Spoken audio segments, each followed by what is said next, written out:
and welcome to Playing Dread. My name's Adrian Sandoval. And I am Lamont Williams. And this month, we are talking about Clock Tower, a game that is extremely influential to pretty much every horror game, especially the modern horror games that we tend to talk about on this show.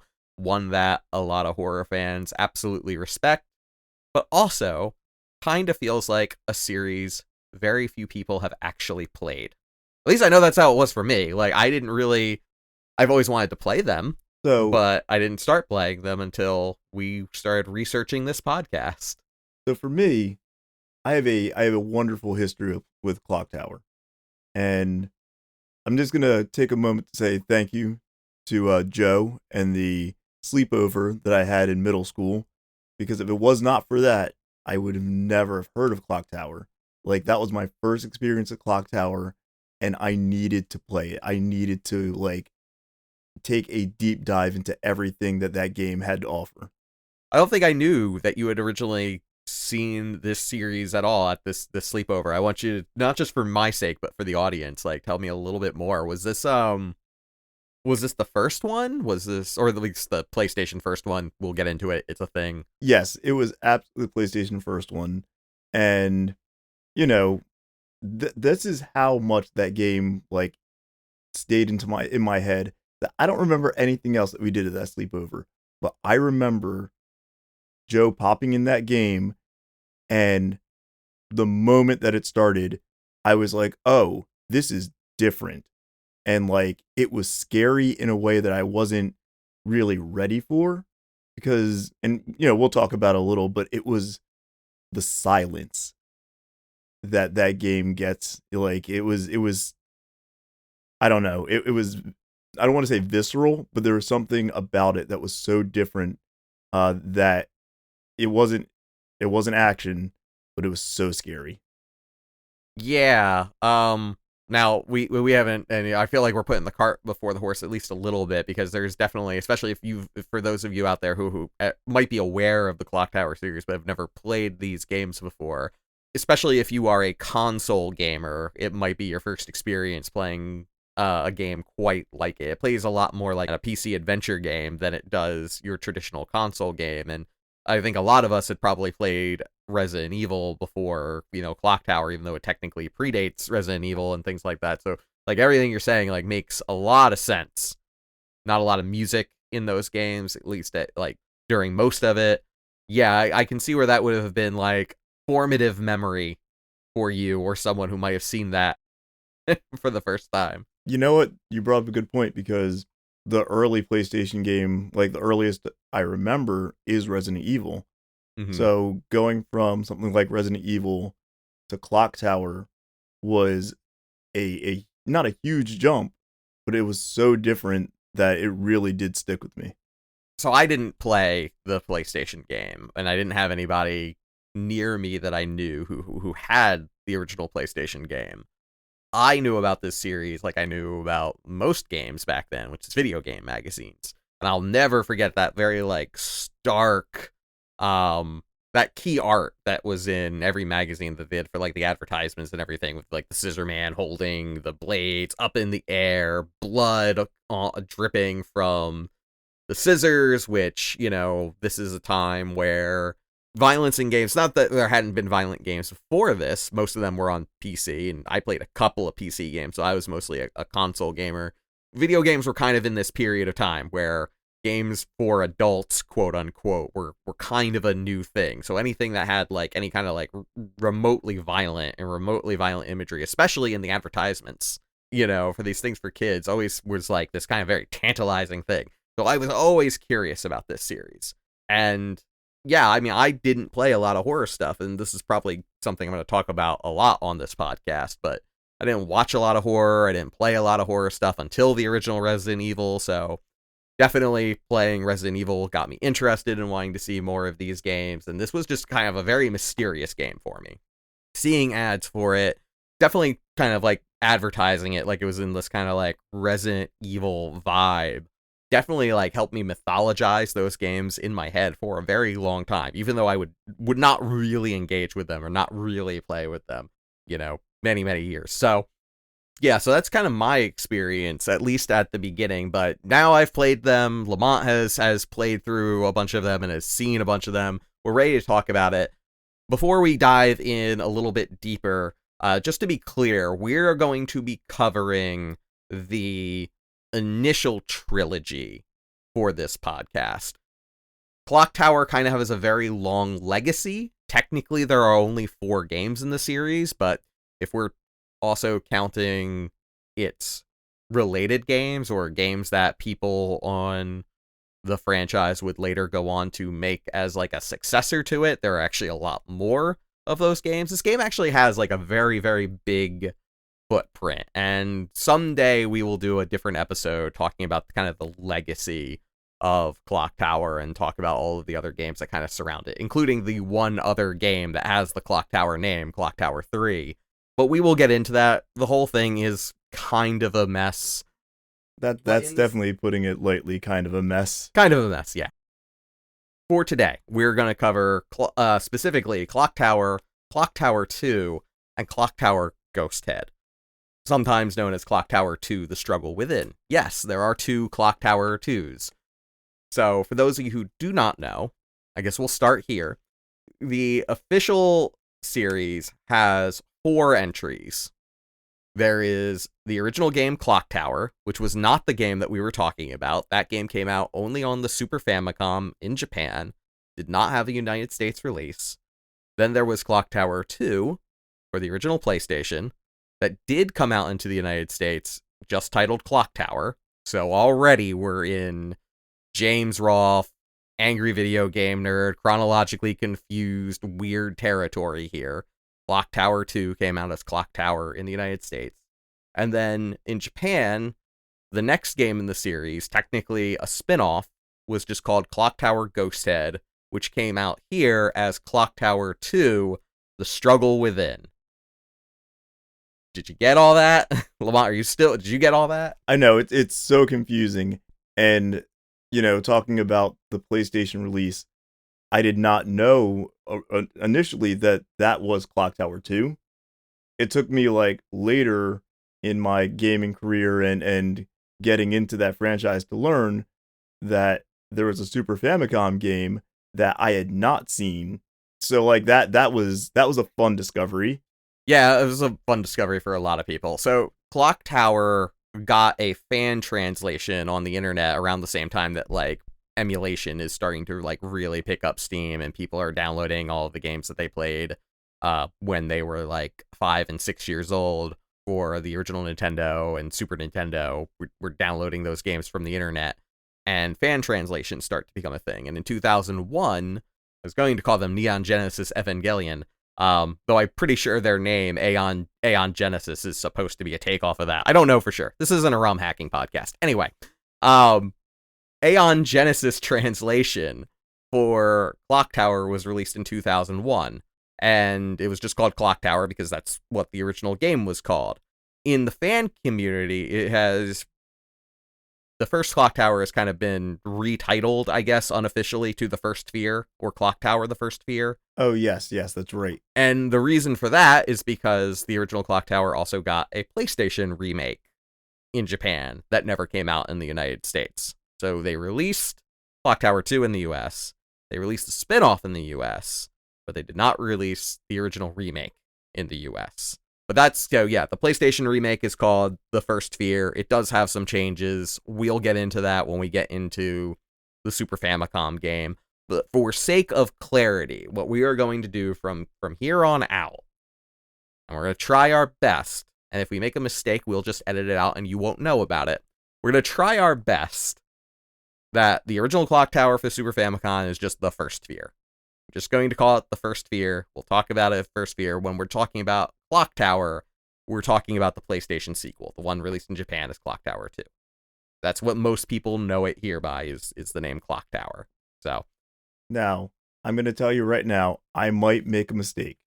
And when we get into, Struggle Within, I might call it Ghosthead. And I'm sorry if I do that. I mean, I'm probably going to call it Ghosthead too, honestly. But again, we'll get into that, I think, a little bit further on when we actually get to the struggle within / Ghosthead. One, Ghosthead is just easier to say. It's so much easier to say. But also it's a little bit more appropriate for that game. But anyway, yeah. So that is the lineage of Clock Tower. We should probably talk a little bit more about the game itself and the people who made it.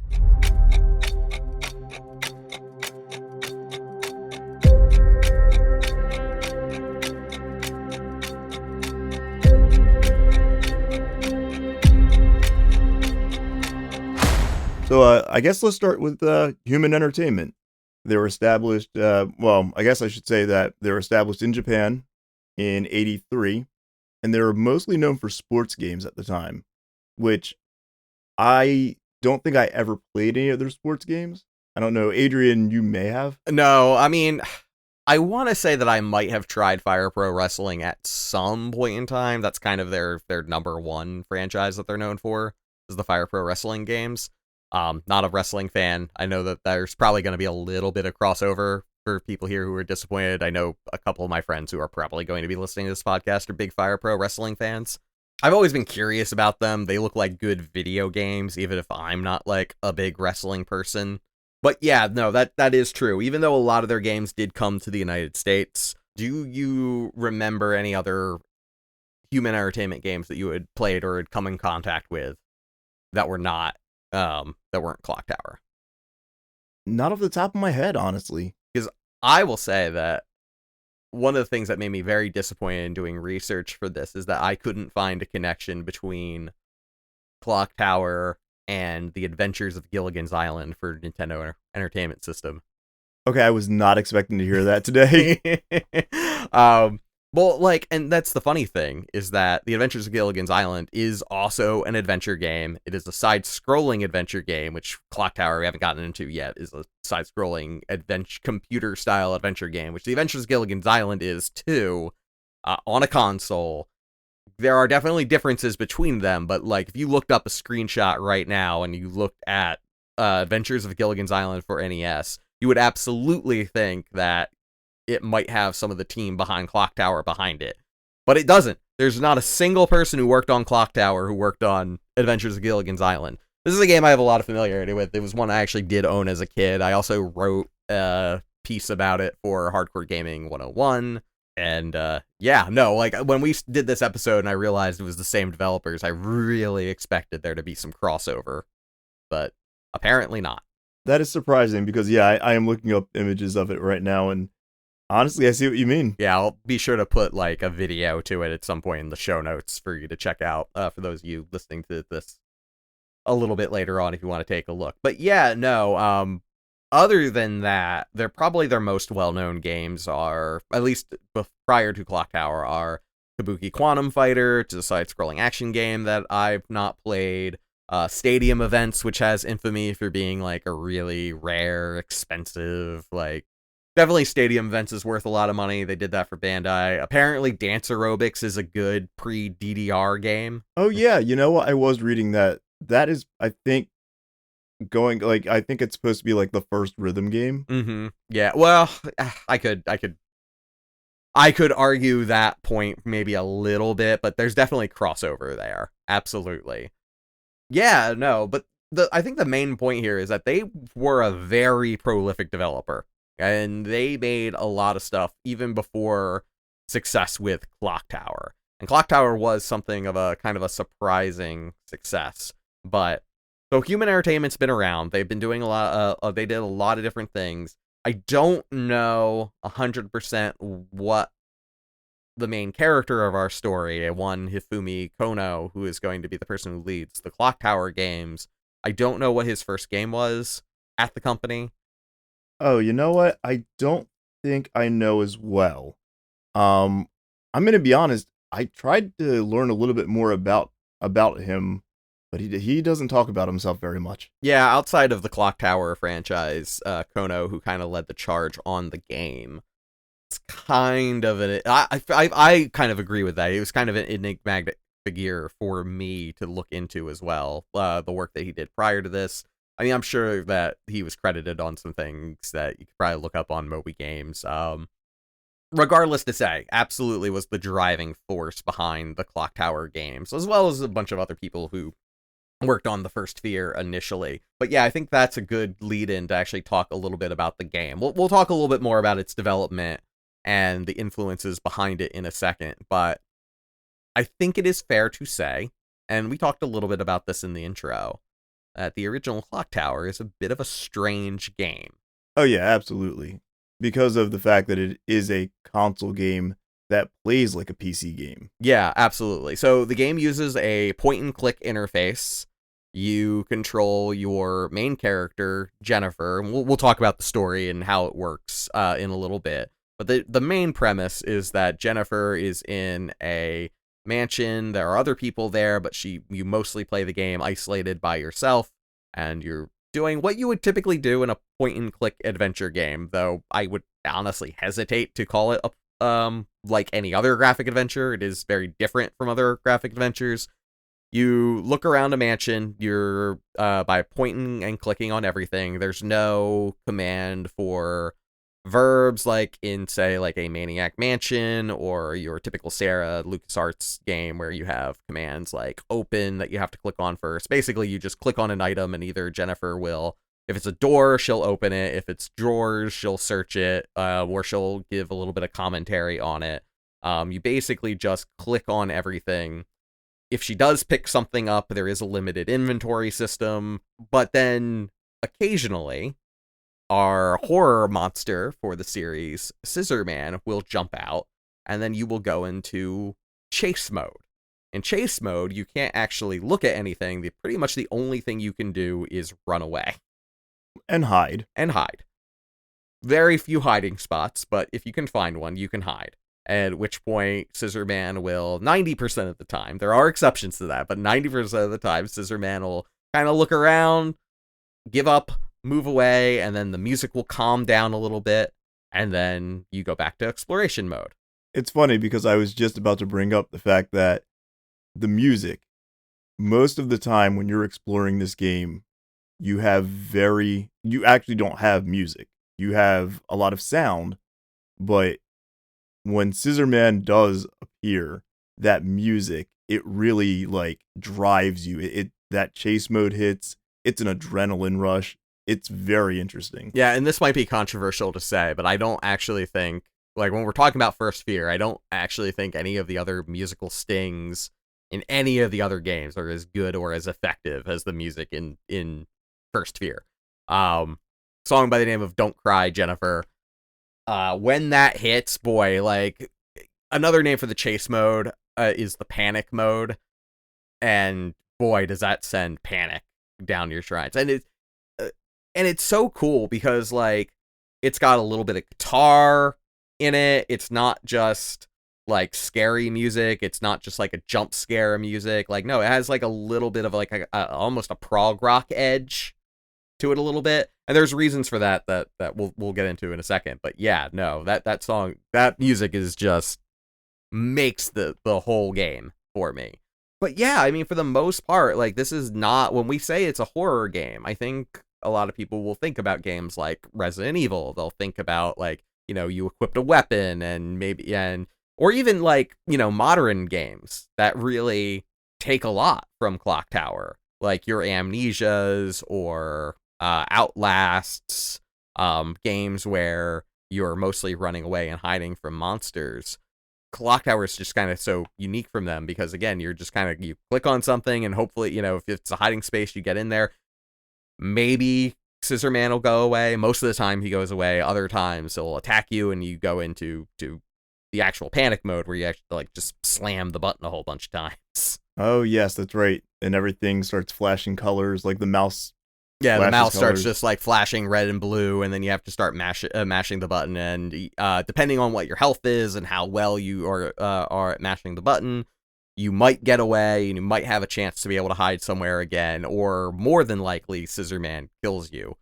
And that is 90% of this game. There's more to it than that. And I want to talk about all of the things that, for me, made Clock Tower surprisingly effective and surprisingly modern, I would argue. I don't know if you agree with this, Lamont, because I feel like if you were to go online, and we did watch a lot of YouTube videos, some people I gotta credit as we go. But I did watch a lot of videos. And I watched a lot of people talk about this game, and a lot of people do say that this game is a little bit harder to play now in 2024 because, you know, it's showing its age a bit. And I don't know that I agree with that. See, I don't agree with that. And I think it has to do with a little bit about how Kono feels about what makes something scary. Mm-hmm. And I don't know if that's something like you read. I probably did, but yeah, go ahead. But for him, he says that like one of the things that, you know, he will tell anybody who's trying to make something scary is that it's about your characters. You want characters that you can relate to, because when you have characters that are interesting and that you can relate to, when they're put in these situations, that's when it's scary. Yeah. So what I think is kind of interesting about that is that one of the things I really like about the first Sphere, in particular, from all the other Clock Tower games, there's not a lot of story. There's not a lot of dialogue. The dialogue that is there is very, very quick. This game is mostly one about vibes, and this kind of gets into the influences of Clock Tower.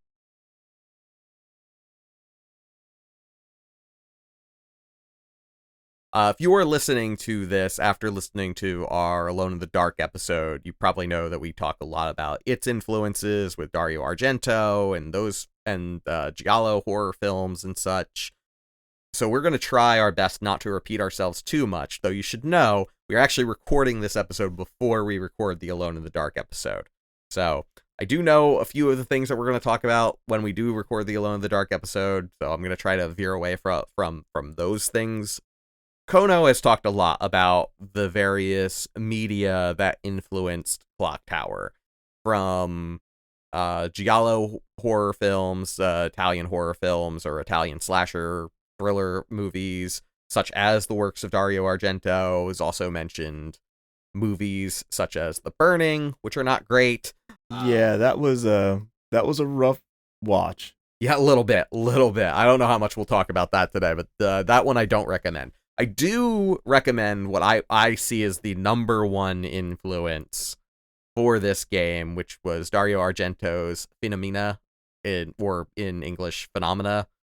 And I'm gonna be honest, I am not gonna try to pronounce it correctly, so I'm just gonna call it Phenomena. Yeah, we'll probably just go with Phenomena from here on out.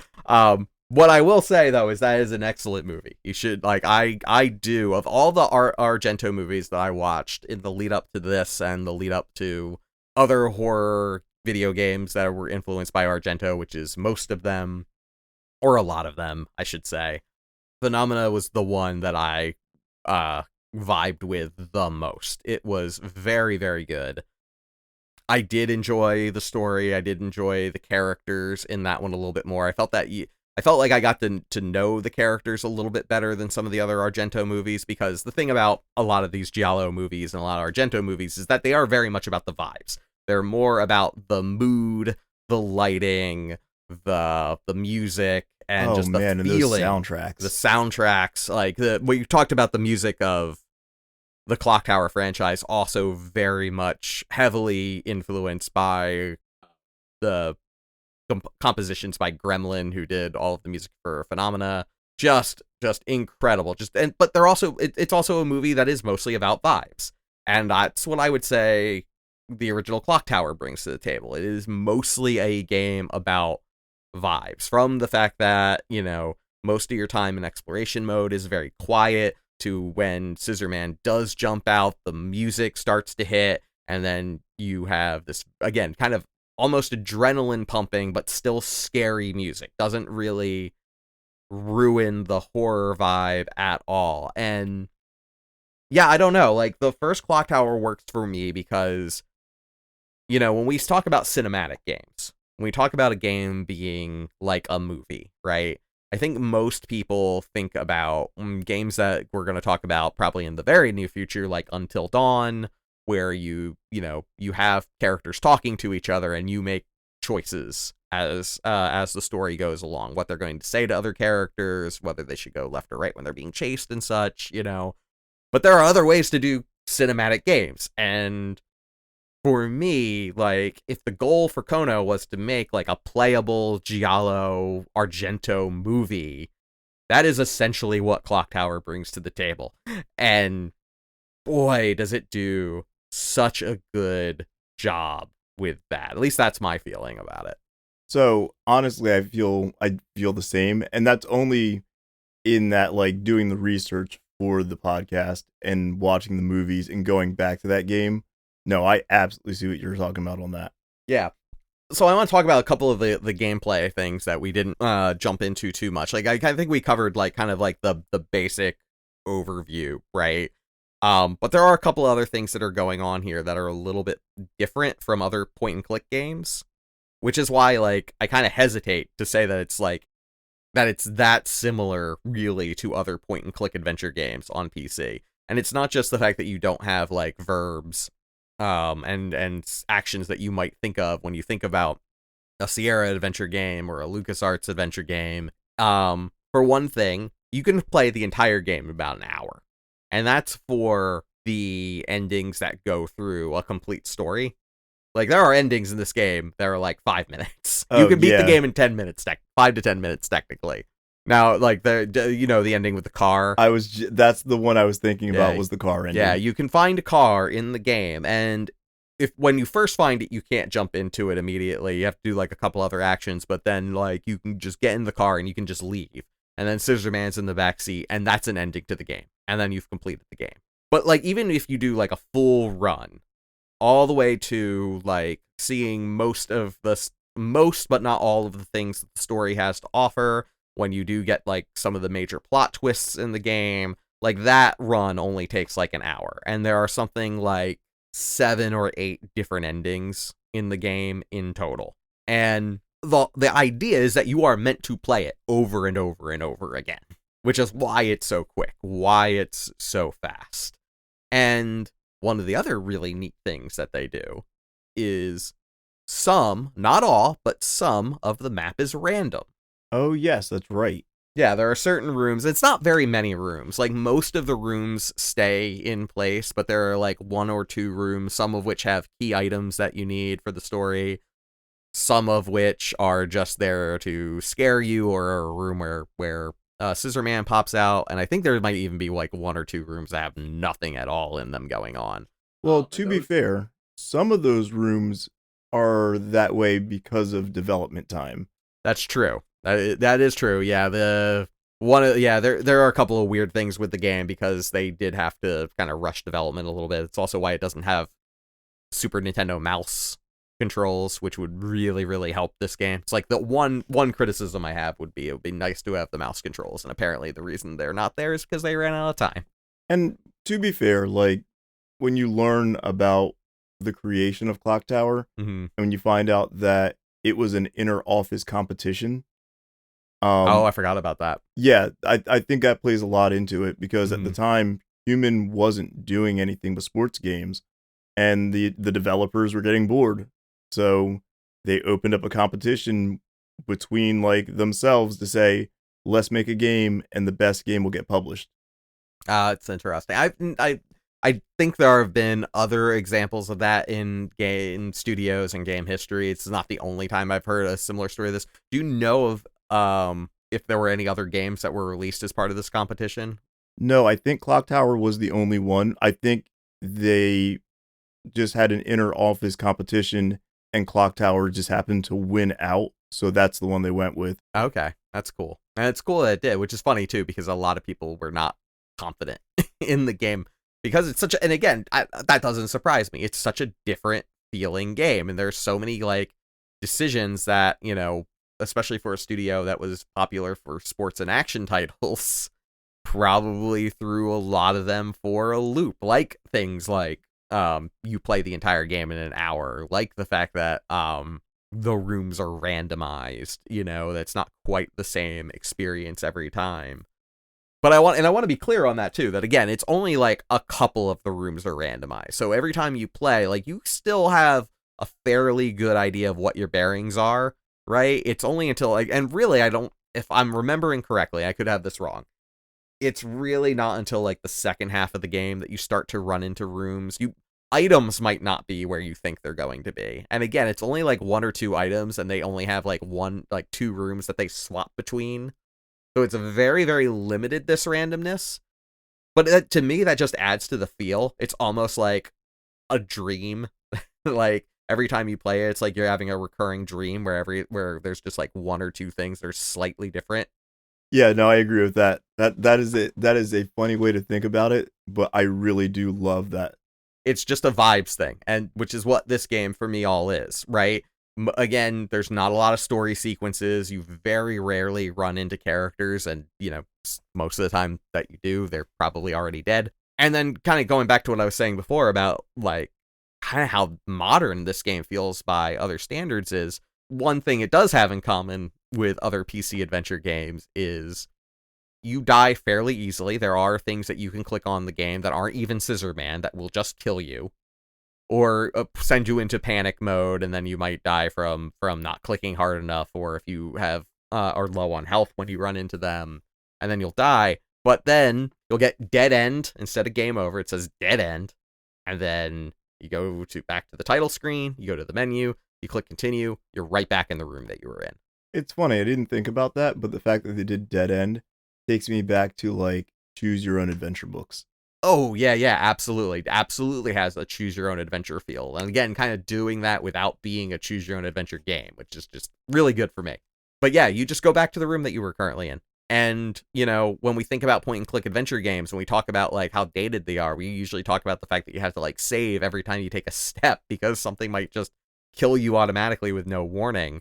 In this game, it's actually fun. Like sometimes the appeal of adventure games like that are seeing all the different ways you can die, but it's only fun if you remember to save frequently. Here, you don't really have to worry about that so much. The length of it definitely helps in that. And like, as you said, having a really good checkpoint system. Yeah. Checkpoints everywhere. You die, you just can jump right back into it. You want to jump back into it. And when you beat the game, when you do, even when you, again, kind of like see a bunch of story sequences and get one of the endings, you're probably going to get like an ending C or an ending B the first time. You're probably going to say, oh, but there was this one thing I knew about that we never got followed up on. There's got to be more. And you just want to jump right back in. And it is a game that you can just jump back into. You probably could, to see everything, it probably would be like your standard video game length, like probably about 4 to 5 hours, right? Could probably still do it in one sitting. But you're never 100% sure that you got everything either. So, I don't know. For me, like, all of these things, like, make Clock Tower immensely currently playable. There's definitely a, like, decent amount of puzzle elements to the game that will determine, like, your endings. So, as you were saying, like, you can do a solid playthrough, but it can be a little hard to get the best ending if you don't know, if you haven't played it at least once or twice to understand where you are, what you're getting, and where you're going. Yeah, certainly some things are a tiny bit obtuse. Not as obtuse as some of the later games, but we'll get into that. But there is some obtuseness to this that does make it a little tricky to get the better endings. And on top of that, there are technically 2 paths to the A and S rank ending, depending on one of 2 items that may randomly appear. There is the demon statue, and then there's a staff. I've never actually gotten the magic scepter or the magic staff. Every time I've played the game and I've played all the way through it, I always get the demon statue. But depending on which of those 2 items appears in the game, the path to the best ending is different. Okay, that makes sense. Yeah, and also you learn different parts of the lore of the story depending on which of the 2 items appears, which is also fun. So, with that being said, I think we can dive a little bit deeper into like what this game actually is and what this game's actually about. We are going to be jumping into spoiler territory if you haven't played this for yourself, but spoilers for a I can't math 30-something-year-old game now. But we're not going to tell you to not play it. Feel free to pause the episode, play the game, pick it back up if you like. But honestly, I'd love for you to play the game and then give this a listen again, because I think you'll have a lot of fun with that. This is probably also a good time to mention that the First Fear is getting an official US release through WayForward is developing the port with the use of Limited Run Games Carbon engine for emulation. They have a really good creative director on the project. Anime intro with a theme song. Like, they're going all out with this new release. So that's right. yeah. And if you're a Silent Hill fan, then that new intro song has some Silent Hill connections. Mary Elizabeth McGlynn is singing it, isn't it? That's it. Who sings most of the famous popish music from the Silent Hill franchise, is doing the theme for that game. I believe you are right. That's awesome. So yeah, no, if you haven't played these games before, definitely the Switch version is a great way to start. So maybe pause the episode, fast forward a little bit, play that game when it comes out, which at this point does not have a release date, sometime in 2024. Otherwise, though, yeah, go play that, and then come here and hear us rant about it.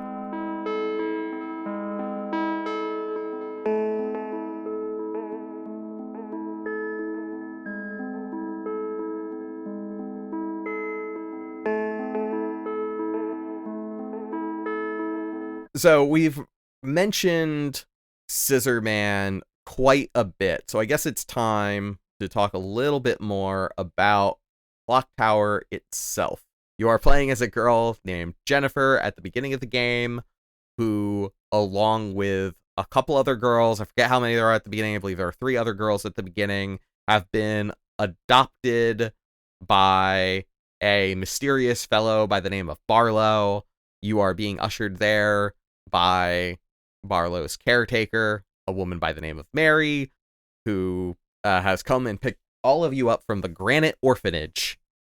And once you get to the Barlow Manor in, I believe it's Norway that the game takes place. It's a European country of some import, which again is very much just taking from the Argento movie Phenomena, which has a very similar, not exactly the same, but a very similar backstory. Oh yeah, that is a good point. You and your fellow orphans come to the Barlow Manor, and then suddenly everyone disappears, and Jennifer is by herself. I feel like a lot of the other characters are forgettable, but I think there's like one other, and I could be wrong. I was gonna say it's Helen, but maybe I'm thinking of the other game. That's the other game, yeah. Helen Maxwell. Okay. Is from the PlayStation Clock Tower. Yeah. Yeah, and most of them are forgettable. I think the only one that sticks out in my head was Lot, and that's because Lot is the one who has like a polo shirt on, short hair. She's a little bit more cautious about everything. Is kind of like, this already feels weird as soon as you get there. There are 2 ways that Lot can die, and I believe Lot pretty much has to die. There is no path you can take through the game where she doesn't die. One of those deaths is saving Jennifer from a cage she gets locked in. The other one, you find her dead outside of the final area of the game.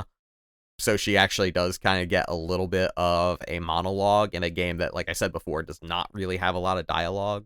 So you get a lot of Lot's character. As far as the other 2 girls, apart from Jennifer, I have no idea. Honestly, I wouldn't probably even remember Jennifer's name if it wasn't just Jennifer Connelly. It's absolutely Jennifer Connelly. Yeah, in Phenomena, the main character is Jennifer Connelly, and in that movie, her name is also Jennifer. She goes by like Jennifer Servino or something like that. It's a Jennifer with an S. But I believe in Clock Tower, it's another Jennifer. It's another Jennifer S name. Jennifer Simpson. There it is in Clock Tower. So I hope you got all that. We got 3 Jennifers running around. But yeah, no, just straight up is Jennifer Connelly, and they don't really hide that. They have talked about that's who her character is modeled after. But anyway, that's the only reason I can even remember who that character's name is. Well, that is who the character is modeled after for the most part, but the model for Jennifer for the game was someone working on the staff.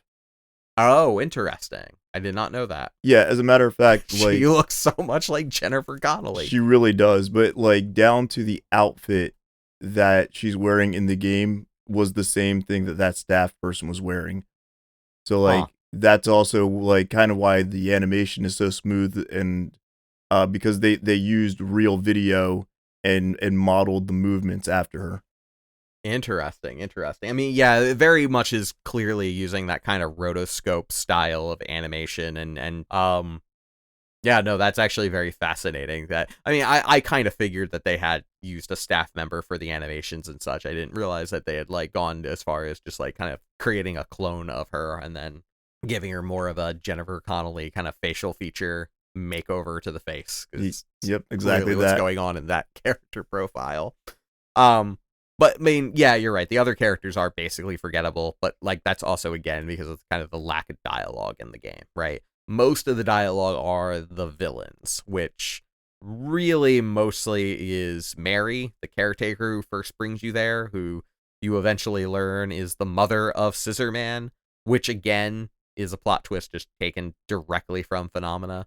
Oh yeah, that's right. Absolutely. Not that it was an original plot twist even in Phenomena, but Oh still. yeah, because talking about another influence, Mm-hmm. there was it Left Hand of God, Right Hand of the Devil? Yeah, I believe that's right. Yeah, the And manga. in that story, in that book, there's the eroded scissors, and that also has the same twist. Yeah, pretty much. And I would suspect, because again, it's another one with a killer with scissors and disfigured kid, which we haven't gotten into the actual Scissor Man yet. But that again is all very much a Phenomena, like takeoff, like just a takeoff of Phenomena, right? In this case, the caretaker, who is the actual mother of Scissor Man, or one of two children that she had. Specifically, Scissor Man is Bobby Barrows, who is a disfigured child that you don't really learn too much about Bobby in this game, other than he may or may not be a demon. Yeah, they weren't very clear on that, but it's definitely hinted at. Yeah, it's hinted that Bobby may be a demon along with his twin brother Dan, and what Mary has been doing is essentially getting children, possibly all from the Granite Orphanage. Another thing that's not very clear either in this game or its sequel, which we'll talk more about a little bit later on. Yeah, it's not very clear. We just know that they're taking kids to sacrifice to their children. Maybe to sacrifice to a demon, maybe just because they want to sacrifice kids for them to have a good time and have fun. I mean, going off of like one of those influences, eroded scissors, that's kind of what it was. Like the mother was kidnapping kids and giving them to her son because she wanted him to have playthings. Mm-hmm. And so she would disfigure their face, make it so their limbs were messed up, and everything to match her son so he could have fun killing them. Eroded scissors, that seems to be the direct connection to Clock Tower, is that idea of, again, like getting kids specifically to be murder fuel for her murdering disfigured child. Yeah. And it's it's an interesting story. There's a little bit of time travel. You know, if anyone decides to check it out, it is also a influence for Junji Ito. So if you're into that kind of Japanese horror, I think that's a fun thing to explore. And we assume if you're listening to this podcast, you probably are. But as I mentioned, there's also another child that you don't find unless you reach the very, very end of the game, the catacombs underneath the Barrows mansion, where it's a little bit more clear there's something supernatural going on. There have been vague hints up to this point, and I think this is worth noting that a lot of Japanese media, both manga, film, and also in video games, particularly in this period of time of the mid 90s. I don't think we ever actually said when the game came out. No, I don't think we did. So this is a game from 1994. September of 1994, I believe, was its official release date. And in this particular time of the 90s, and you'll see it for a few more years. Not that you don't see it at all anymore, especially with legacy franchises like the Shin Megami Tensei series, but there tends to be I hesitate to use the word obsession, but there seems to be a lot of Western occult influence there was a period of time in Japan where they were very, very interested in Western occult stuff. If you are interested in learning more about that, the Gaming Muse, which is a fantastic YouTube channel, definitely did do a little bit of research there for Clock Tower 3, a game that we're not covering here today. The Gaming Muse has a great Clock Tower 3 video, but his video about the history of occult obsession in Japan and how Western occult has influenced Japanese media, particularly Japanese horror media, like this Clock Tower First Sphere game, is a very, very good watch, and I highly recommend that you watch it. All that being said, the occult stuff is there. You run into a couple of rooms that are kind of cult-like. You run into a couple of rooms that have weird poems that definitely reference alchemy and magic and a lot of symbols on the walls and things, but none of it is very explained very well at all. No, it's definitely not explained very well. I feel like you get the best feel for it. As you said, there's two items. There's the scepter. When you get the scepter, I feel like that gives you a little bit more of a touch of like the occult stuff that's happening in the game. Yeah, and then like there's the demon statue, which I think they mention comes from some other country, which is another very, very Lovecraft thing to do. And I don't even think that's originally a Lovecraft thing either. I think it predates Lovecraft, that trope, but it's a magical item that came from another country that, means demons are about, They don't go very deep into the lore of these games. You just kind of have to figure it out. I'm going to be honest. I just had like an aha moment because, we're talking about that demon statue and we're going to be talking about Clock Tower for the PlayStation.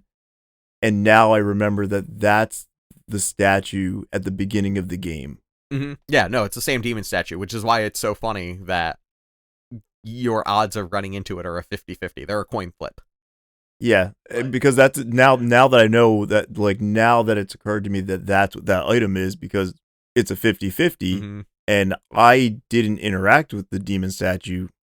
I only saw the scepter.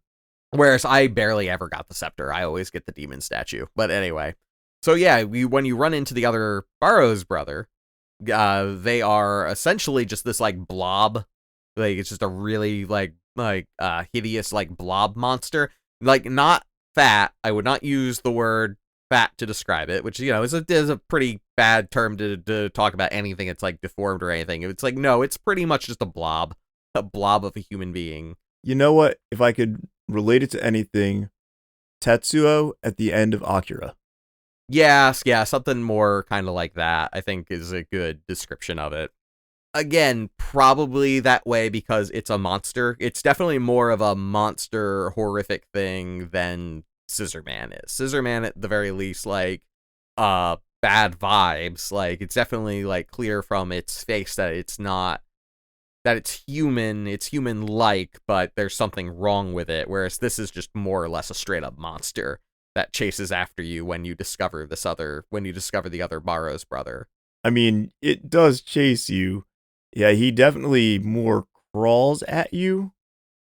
Yeah, and this is one of the easier puzzles in the game because you basically just run away and then kick over a kerosene can and that's it. Nothing even really lights it on fire. Just the kerosene tips over and then suddenly fire.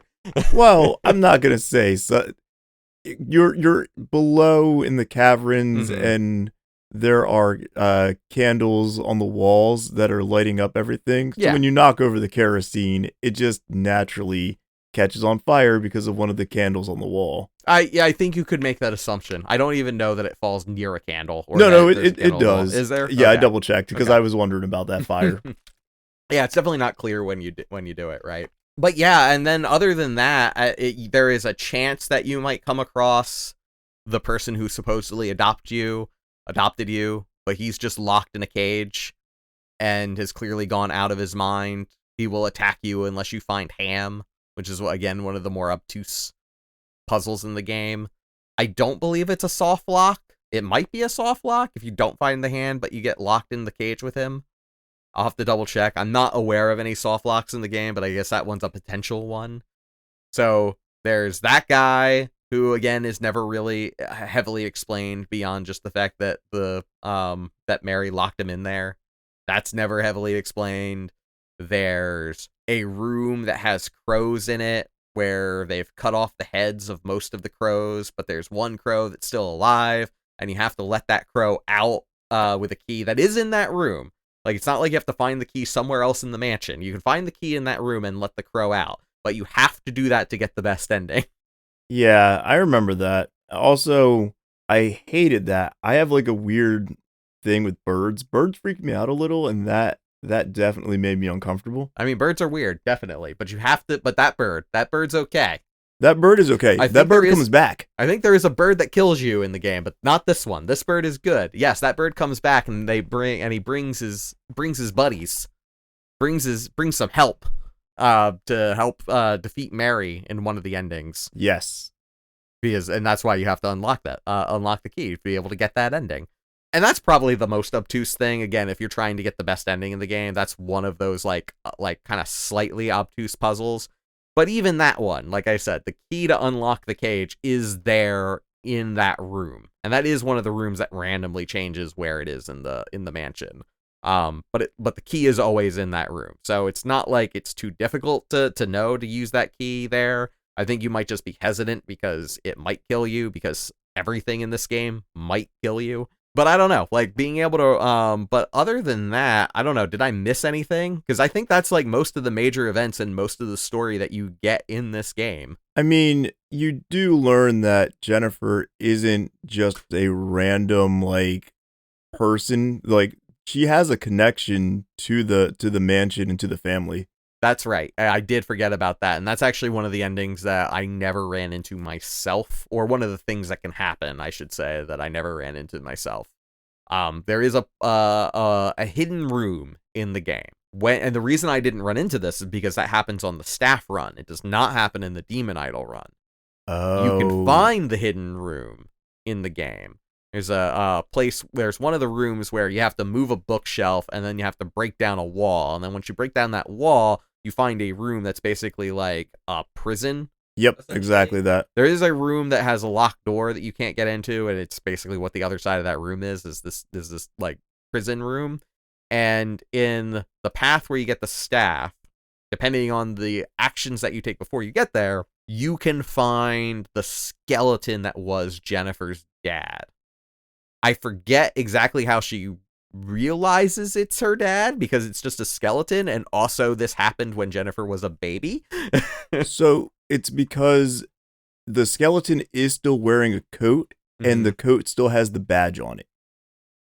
And there's also a letter to Jennifer, like, that he's holding. Right, that's right. He's got a letter to Jennifer, just kind of knowing that maybe she'll be there 15 years later. Yeah, and even that, again, is not 100% explained. Like, I mean, it's explained that it's Jennifer's dad, and that why they killed Jennifer's dad, because Jennifer, just got too close to everything.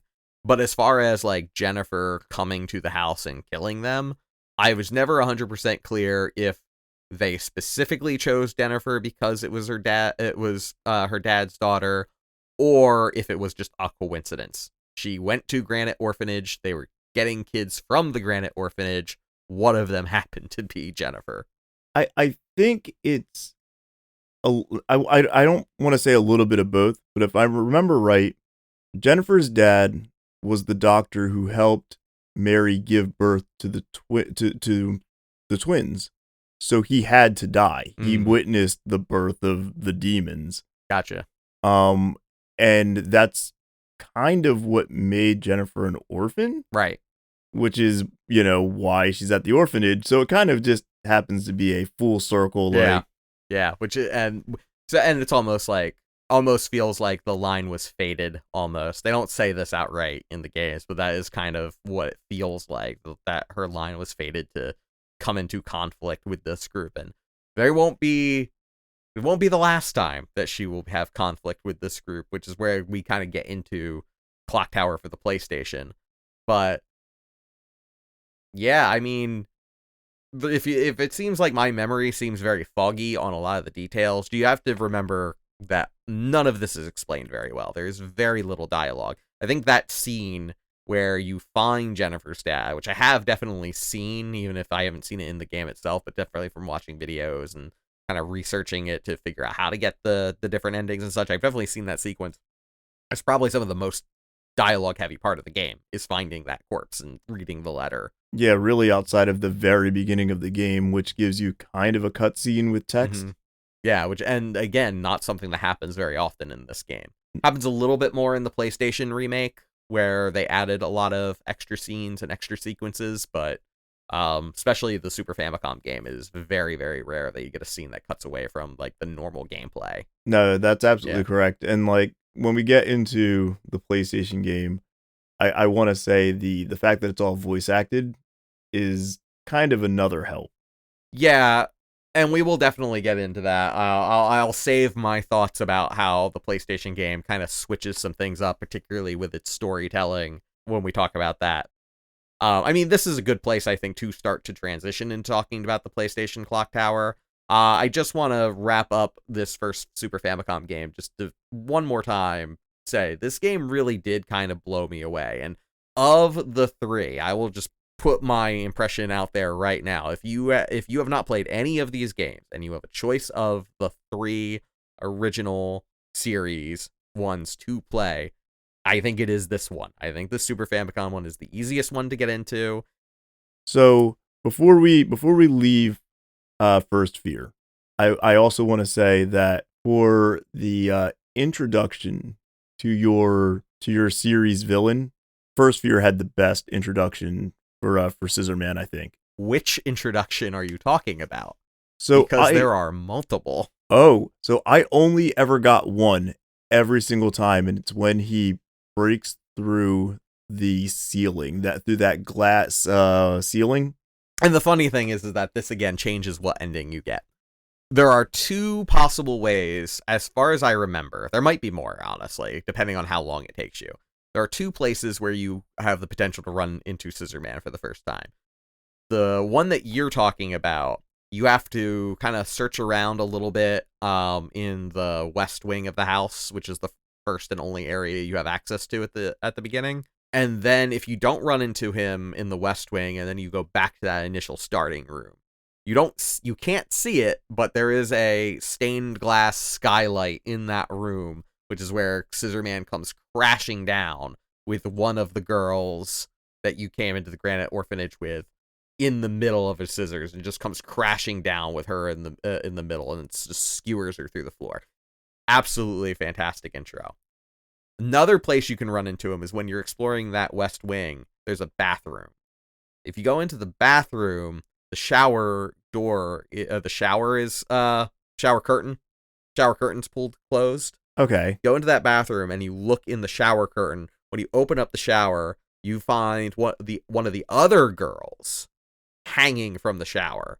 She's got like her hands bind at her wrist, hanging from the shower, and you just find her dead. And I believe that one's Laura. She goes, "Oh God, Laura!" And this is a close-up cutscene in the similar manner to when you find her dad again, which we've already said does not happen very often in this game.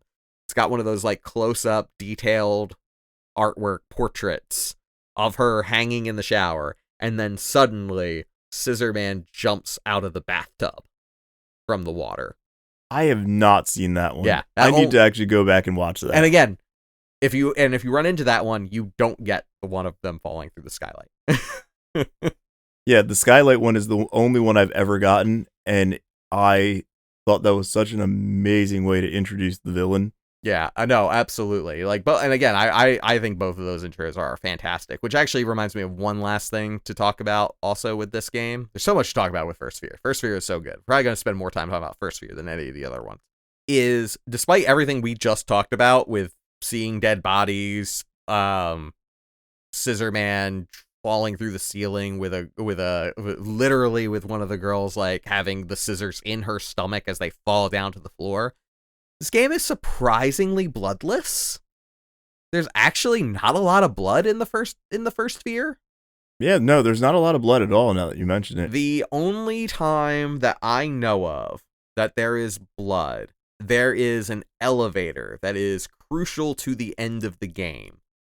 And if you try to use that elevator before you find Dan Barrows, this happens in the catacombs. So there's two paths you can go. One leads you to the Dan Barrows monster we were talking about earlier. The other path takes you to the elevator that you need to use to end the game. If you try to go to that elevator too early, Jennifer goes in there, screams, and then a whole bunch of blood just comes out from underneath the elevator. And that's a dead end. That's the only time in the game I actually think there's any blood. Yeah, no, I think you're right. Which is very Nightmare on Elm Street, like. Yeah, no, I agree that, I mean, again, like, you probably similar to some other movies that predate Nightmare on Elm Street 2, the idea of, like, blood leaking from somewhere that's not, without actually showing the body or anything. Pretty typical horror trope, but yeah, no, you're right. I think that was my first thought too. Seeing it was thinking about the blood gushing from the bed scene in Nightmare on Elm Street. That's the one. But yeah, it's surprisingly not a very bloody game, despite the fact that it is a game about being stalked by a man with a large pair of scissors. This is not the case for the other two games, and we will get there in just a tiny bit. But yeah, no, it really did strike me that like this game is a very, very scary game. It is a very tense game, but also not a lot of blood. And again, this is a Japanese-only sequel. We can't blame Nintendo America censorship or anything like that on it. No, certainly not. Also, I need to point out that elevator is how you get to the clock tower. Right. I guess that is kind of funny is that we've been spending all of this time talking and we haven't actually mentioned the clock tower, which, and again, it's also hilarious because one, for a series called Clock Tower, there are surprisingly little clock towers in any of them. And while this game does have a clock tower, it's not really that important to the story. Like, its biggest thing is that Bobby is afraid of it. Yeah, that's it. I think there might be some, like, magic lore references to the clock tower and its relation to the Barrows mansion, but again, that's not very well explained. And then in the sequel, you learn that the Barrows mansion isn't even their original home, so... Oh yeah, that's right, because we do some traveling in the later games. Yeah, there's a lot of traveling that ends up happening.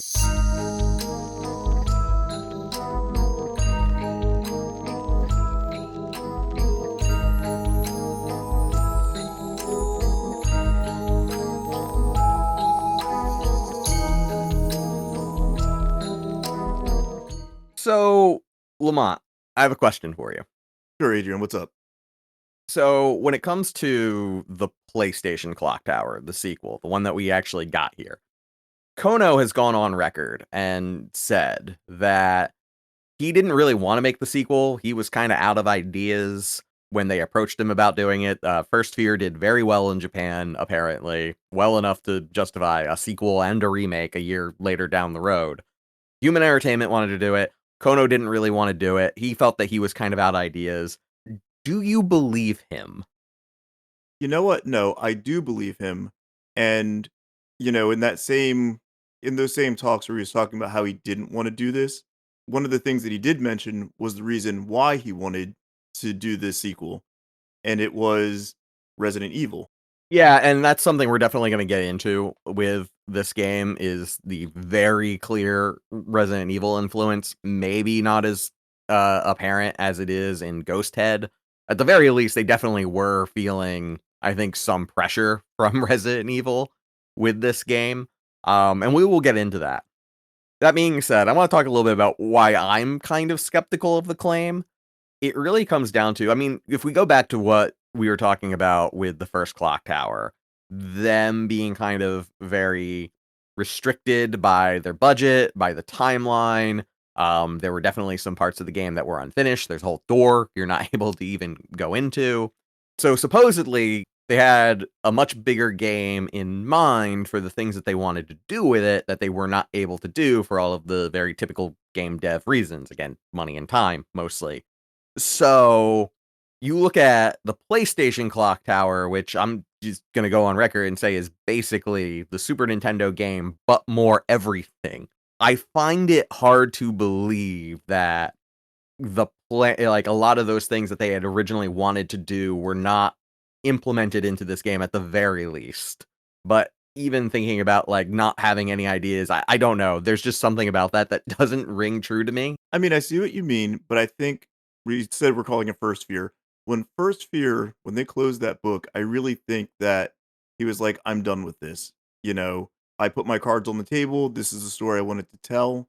And even though it is highly likely that a lot of the story stuff that ended up going into the PlayStation Clock Tower was like cutting room floor stuff, I think that that's kind of where it started, is that he didn't have any ideas for a sequel, but there was still stuff from the first game on the cutting room floor that he was like, "Well, I do have some elements left over."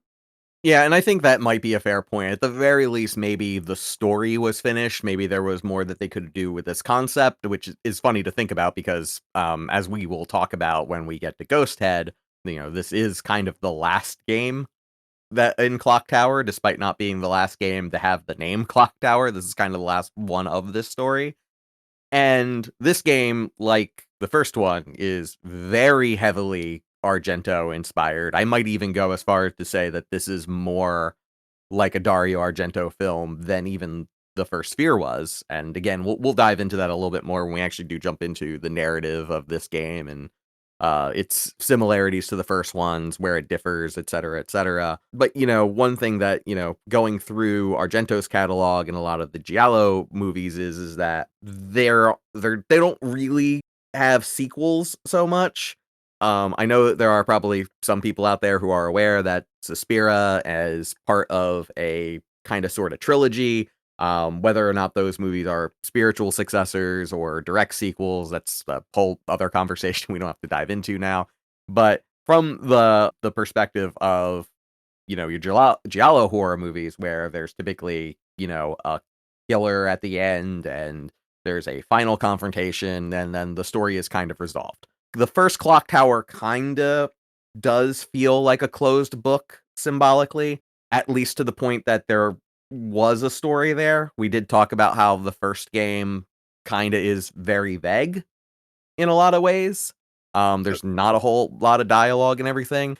And I think actually this is a good way to transition into talking about the PlayStation game. What's funny to me is that there's a whole heck of a lot more dialogue here. There's a lot more characters talking. There's a lot more locations and moving from scene to scene in this game.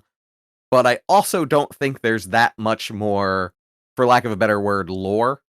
There's not much more to the actual, like, it doesn't really advance the plot much further than what we learned from the original Clock Tower, honestly.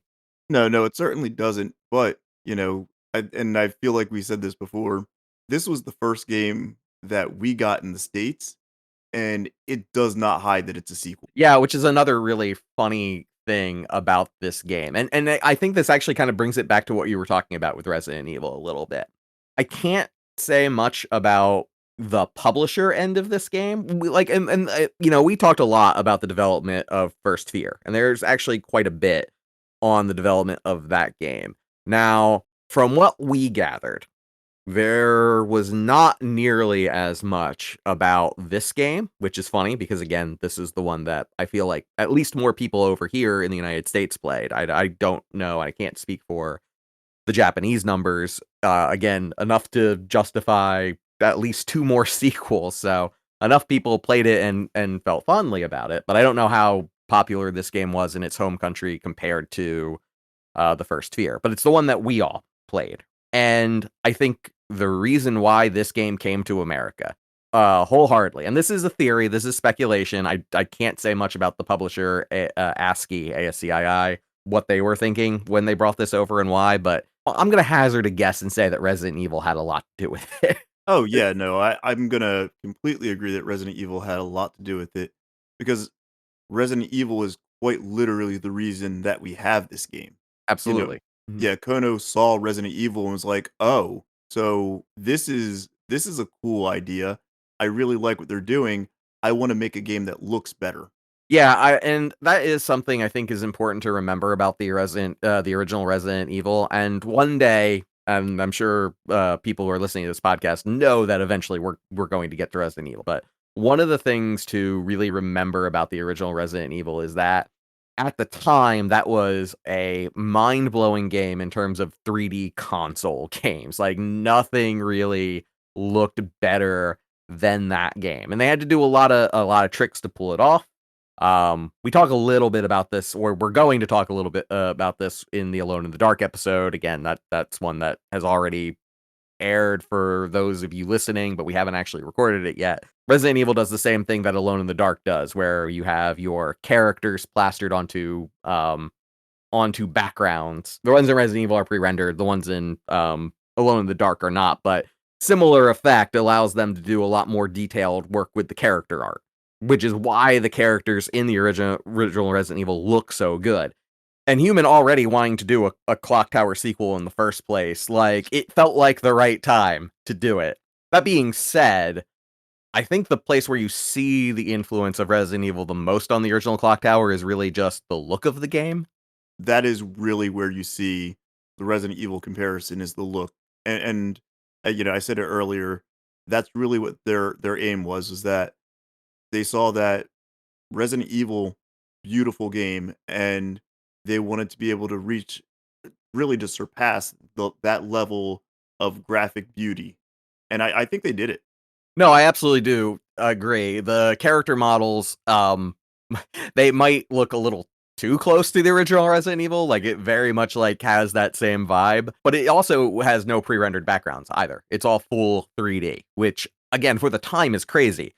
Now, personally, I've always been more of a big 2D person. The pixel art in the original Clock Tower is absolutely gorgeous. Doing the kind of, maybe rotoscope isn't quite the right word, but they're like kind of hewing more towards that kind of like cinematic style of games like Out of This World and Prince of Persia. The original Clock Tower to me is an absolutely gorgeous game, and that's something that the original PlayStation was just never going to be able to match.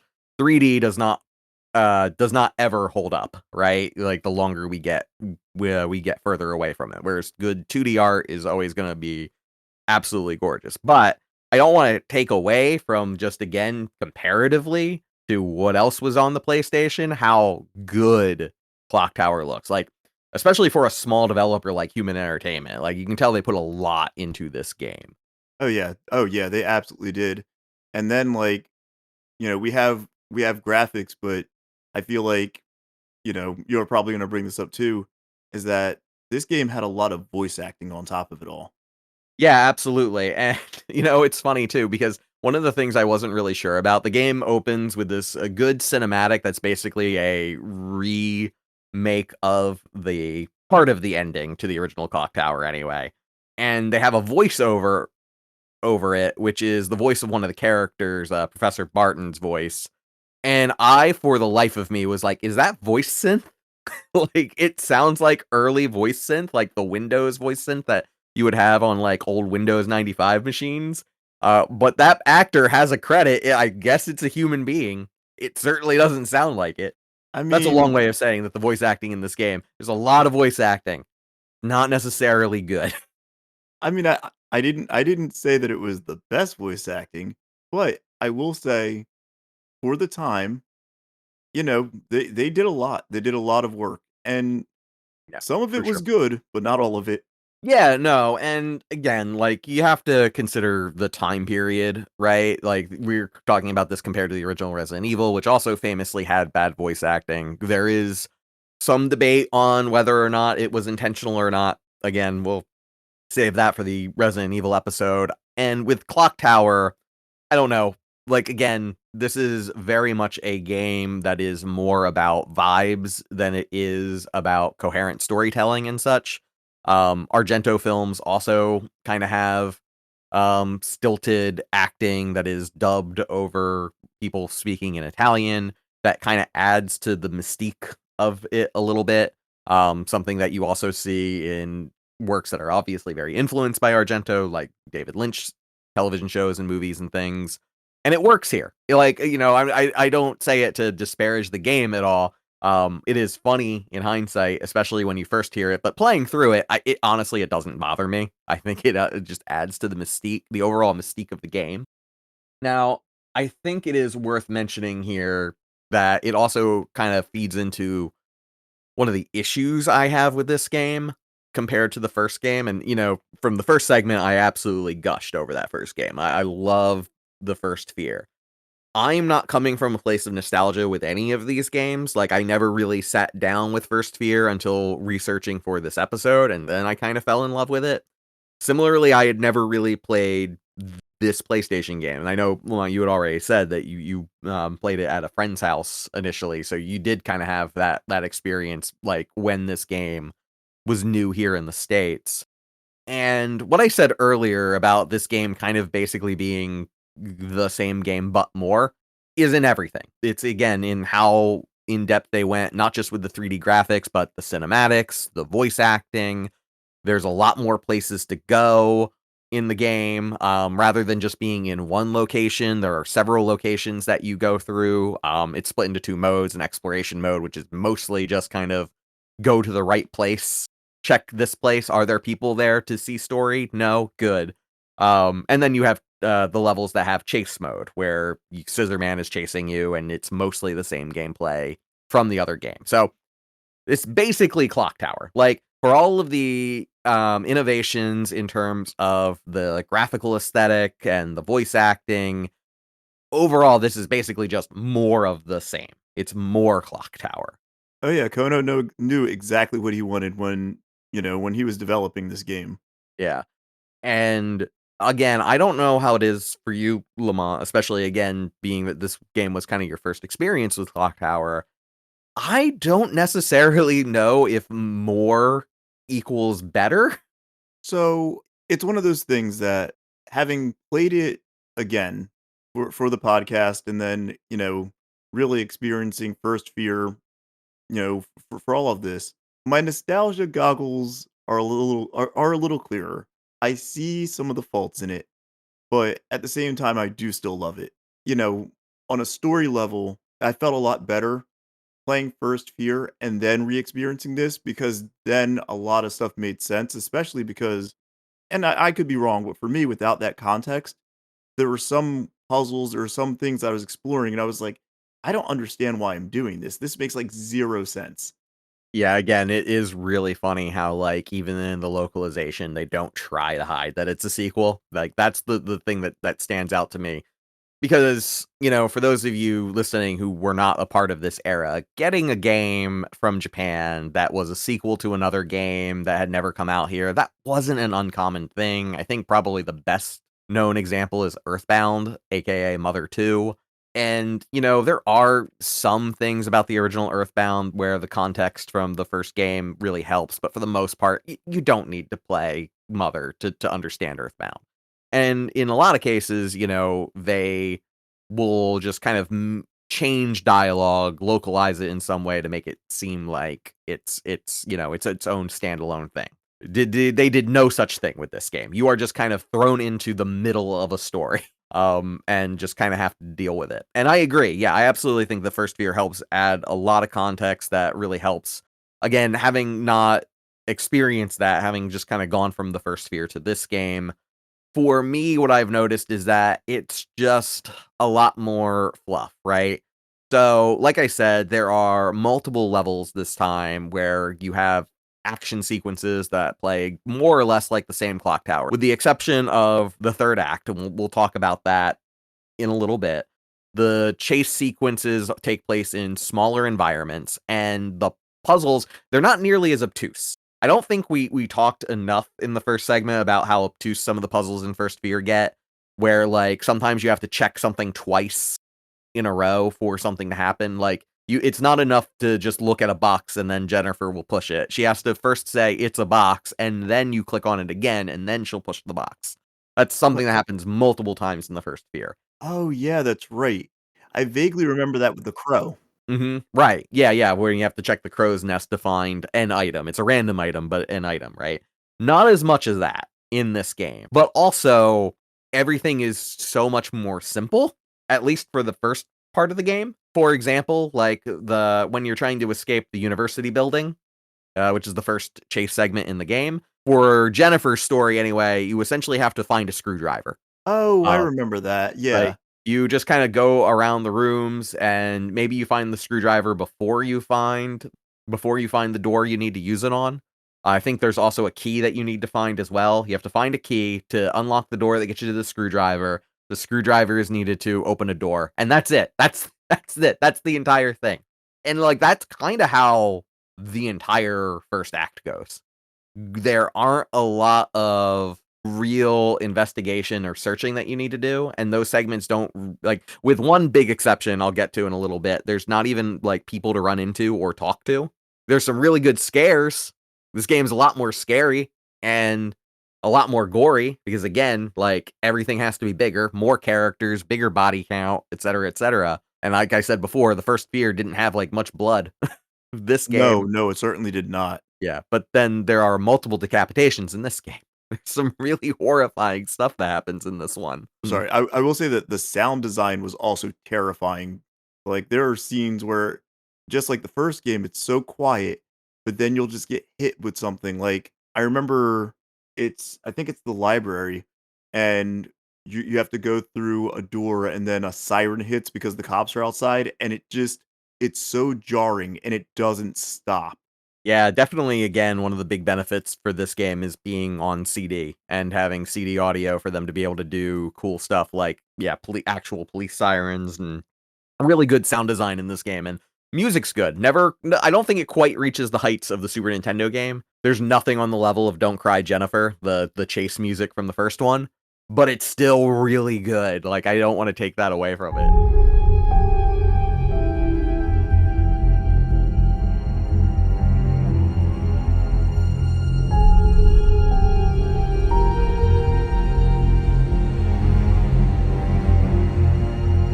It's just so funny to me because, again, there's so much dialogue. There's so much like talking and story in this game for something that doesn't really, like, I think the biggest thing that we really get is a little bit more info about Scissor Man killing children.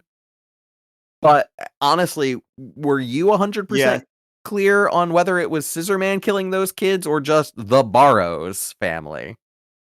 no, I'm almost no, I'm not even certain, but I feel like it's the Barrows family, Mhm. and I don't know, it feels like, having talked earlier about that eroded scissors story, it feels so much like it leans far onto that story where it was the mother who was just kind of feeding children. So, well, feeding children to her child to die. But it definitely makes me think that it's more of a family thing. Also because it spans generations. Right. Yeah. Yeah, I don't know. There's just so much to this game. And like let me also be clear. I don't really care that it doesn't really explain the story. Like I said, I like the vibes of it. But one of the things I really liked about First Fear is that it's just really lean, right? It's a game that's meant to be replayed multiple times. There are multiple endings defined depending on how you play the game. I already talked about how much I love that stuff in video games. And I think First Fear does it really, really well. All of that stuff returns in this clock tower. You are meant to play this game over and over again. Compared to other video games, it's relatively short, but it's also double the length of the original clock tower. The original clock tower can be beaten in about an hour for the best ending. Best ending takes about an hour. Worst ending takes about 10 Yeah. minutes, right? Like, I don't even know. I think like the worst ending in this game probably like I didn't really like time it, but my guess is at least 30-45 minutes for the worst ending. When I Yeah, did because make it there's a to the lot of dialogue that you have to get through. when I did make it to the ending, we've been jumping around a lot. So just to be clear, like there is a third act that you have to like really work for to get the third act, which is essentially now you're playing the original clock tower. Like you are taken to the Barrows castle, and the castle is in a different country, which I have loved. I love the vibe of, okay, all these characters are going from their home country of Norway. We're all going to England together. Really like that. And I really like that part of the game. I wish that was I wish that was the whole game. Was just the castle. Because you might not get to the castle, right? And it takes at least 45 minutes, if not an hour, to know if you get to the castle. And then when you do get to the castle, there's still a chance that you get a bad ending and have to replay again to be able to get back to the castle and make sure that you did the things There's a that you need lot to to do in that castle. Yeah, and there's a lot to do in that castle. There's so much that you could get wrong. And again, you could still be locked out of an ending because of things that you did before you get to the castle. So even though this game is 2 hours, for a game that you are meant to play over and over and over again, like the first Fear, like I said, it's like a potato chip for me. Like if I like get a bad ending and I got that bad ending like 30, 40 minutes into the game, but I got mostly to the end, I am ready to jump right back in. This game, with that be all the things that we've been talking about, like you can get like 45 minutes before you even know if you're on a bad ending track. Then you have to like go back, have to think about what you did and how you're going to do it differently again. And then again, you might get like an hour in and still get a bad ending.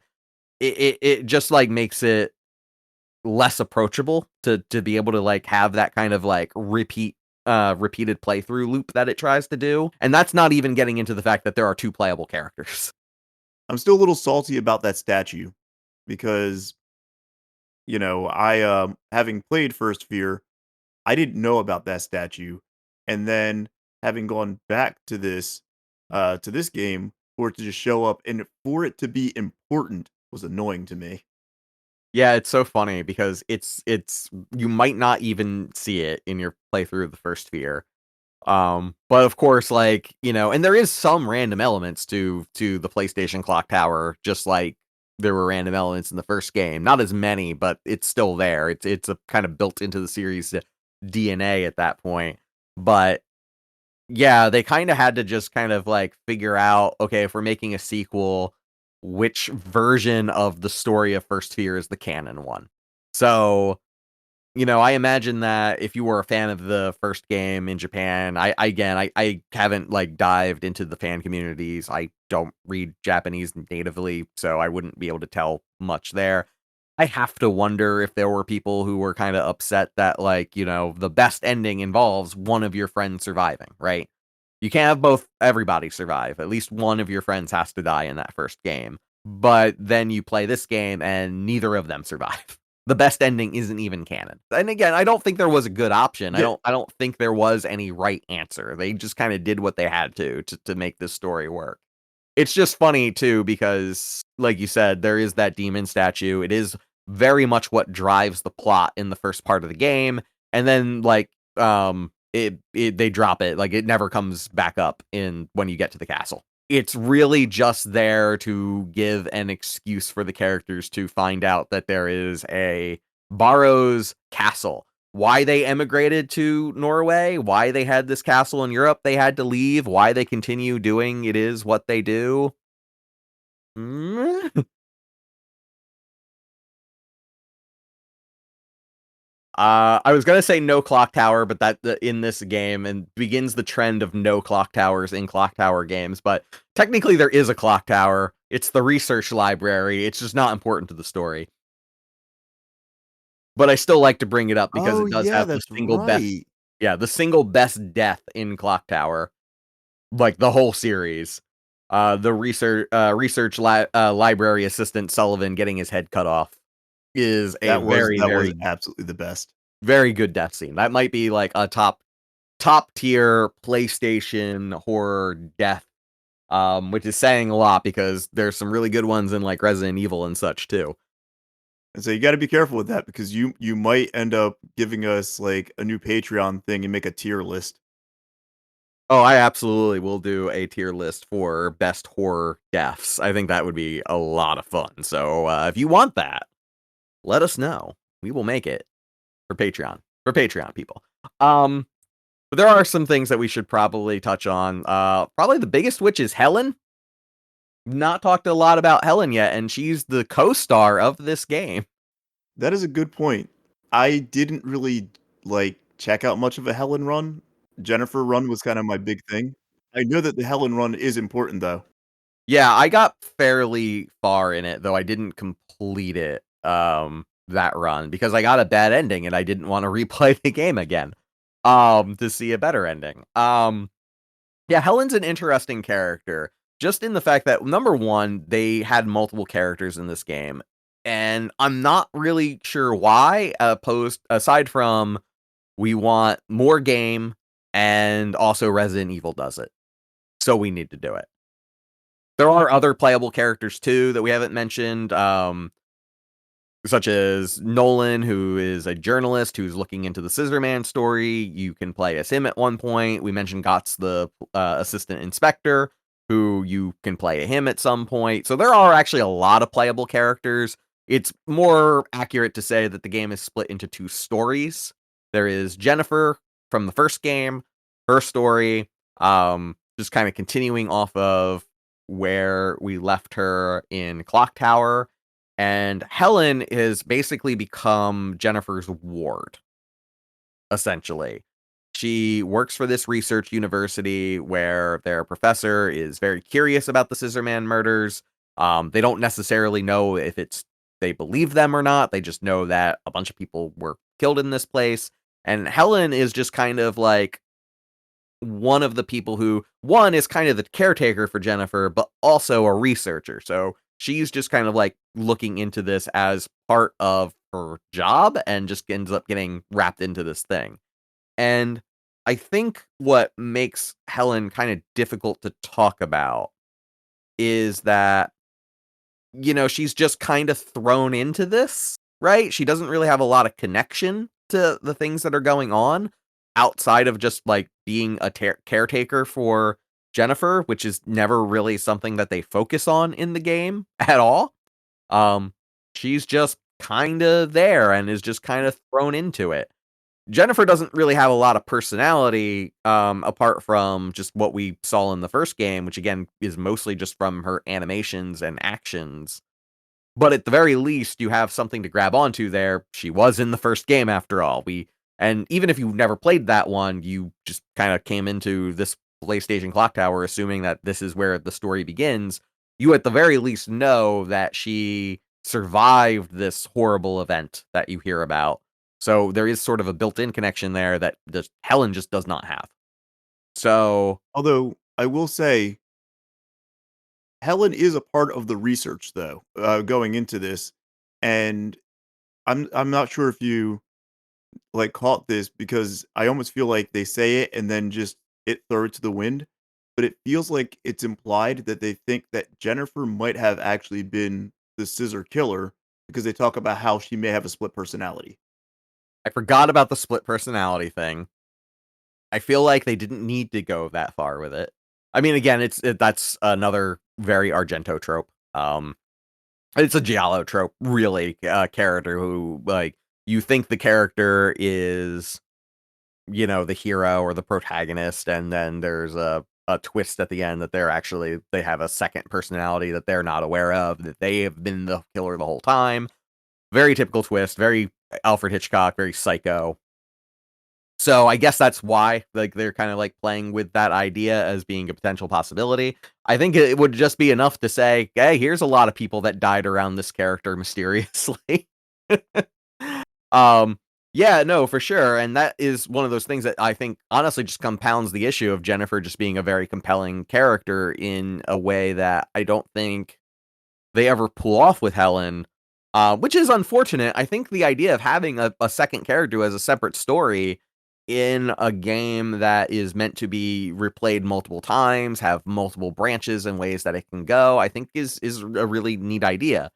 Um, it's kind of weird that they hide how you switch between these 2 stories. At the beginning of the game, there is a character that if you talk to them twice, you go on Helen's path. If you only talk to them once, you go on Jennifer's path during the prologue of the game. It's a very strange way of doing things, Yeah, I I gotta absolutely say. hate that. Yeah, I mean, I think more people end up I can say for me, at the very least, that I geared myself more towards Jennifer's story because there was, like, a built-in connection there. I did play a lot of Helen's story, but I never really connected to the character too much. Beyond one thing. So, we know that Jennifer was based off of Jennifer Connelly, from the movie Phenomena, both in looks and character and such that, you know, again, I don't know how much you see that in the PlayStation game. It's very obvious in First Fear, especially if you've seen Phenomena. Helen, I don't have anything to back this up. This is completely insubstantiated apart from just looking at the character art. And Serge, if you want to post the character art in the Discord so Lamont can see this, Lamont, and because I don't know how much you're gonna remember from memory. Helen, Gillian Anderson, aka Scully from Okay. X-Files. I need to. I am. I just want you to see this Now I art. need to double check this. While Sergio was searching for that, Mhm. I do want to say though that I feel like a lot of Helen's story, a lot of like how you really get in touch with her. Oh yeah. Oh, especially in the green.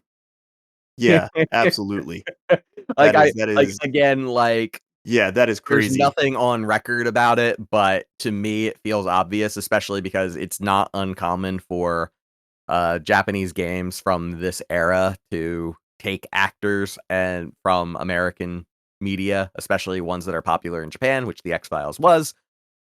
Yeah, no, Helen just straight up is Gillian Anderson. There's no question in my mind. Yeah, no, looking at that looking at that picture right there, that is 1,000% the inspiration. For sure. What did you want to say about What I was Helen? saying is that I noticed that, you know, a lot of the stuff that you get for Helen, like, to really get to know her, has very little to do with her and all of the characters surrounding her, because that's how you learn that she has a connection with the, guy at the library. You find out, like, that was her mentor, and then you kind of get a lot of little breadcrumbs about who she is based on her connections, but you never really get a solid thing of being like, "Oh, this is like," you know, when you're playing as Helen, you don't get that much personality from her, but everyone surrounding her is where you really learn who she is. Yeah, one place that you really see that too is with Jennifer. Like literally one of the things you have to do in Jennifer's story to get the best ending is at the very beginning of the game, you have to stop and see Helen at the university library and make sure that she like leaves the door unlocked for you at her house at your house that you have together. And it's just again one of those ways that it just kind of like builds connections with her. Even Sullivan, the research library assistant that we mentioned before, who in Jennifer's track of the story dies horrifically in front of Helen because you are playing Helen in that segment of Jennifer's story, oddly, is Helen's mentor and has a pre-built-in connection with Helen. So yeah, absolutely. You definitely learn a lot about her through other characters. Just nothing about her presentation really like builds off of anything. It very much is Jennifer's story. I kinda don't wanna suggest that maybe they didn't need Helen, but kinda feels like they didn't. It's a cool idea. Having a second I playable n story is a cool idea. I don't know, like, a lot of things in this game was 100% necessary. I don't want to come across as if I'm being too down on this game, because for probably what sounded like a lot of griping for me, I think it is still worth mentioning that, like, all the reasons I like the original First Fear are here. It's just mostly that if I'm going to pick between these two games, I'm probably gonna lean towards First Fear. Again, I find that game to be very easy to pick up and play, and I think that, what they were doing with the multiple endings and different ways you can go about um traversing and exploring the game work a lot better because again there's just so much in this game. It's kind of overstuffed, but everything it's overstuffed with is very good.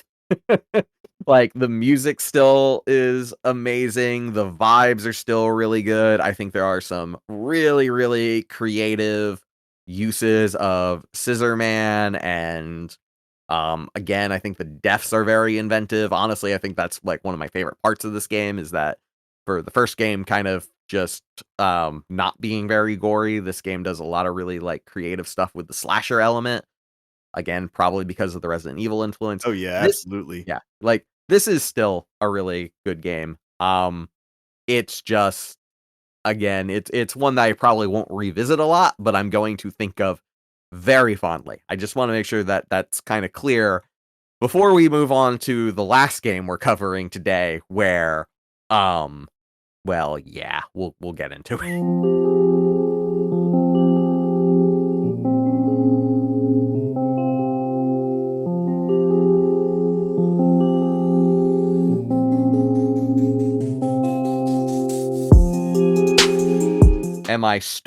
I'm sorry, did you say am I struggling? Oh yes, is there a struggle within you to get to this next game? Um, no, not really. I mean, yes, I see what you did there. It's not so much a struggle as it is. I don't know. I don't really actually have a good lead in to this.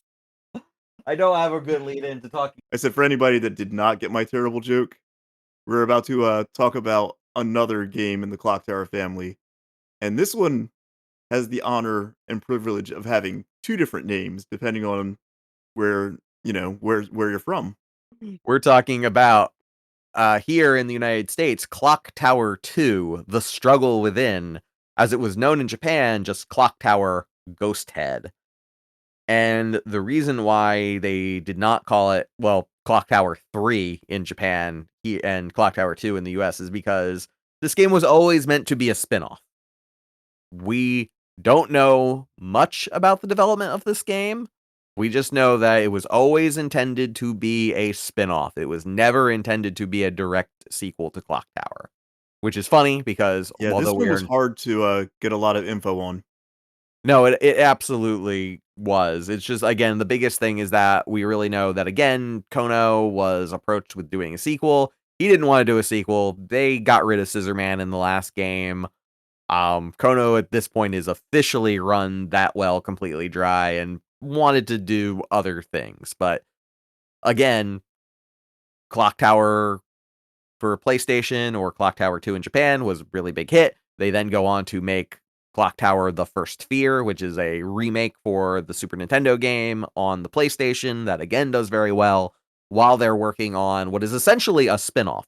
It is also the first in what is going to be a very long trend of Clock Tower or Clock Tower inspired games by developers from the Clock Tower series that are not connected to that first game.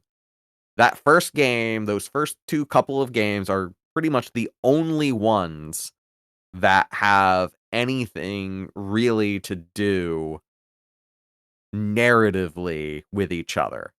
From here on out, we're basically going to be looking at games that are mostly just inspired more by their gameplay than any kind of like narrative connection.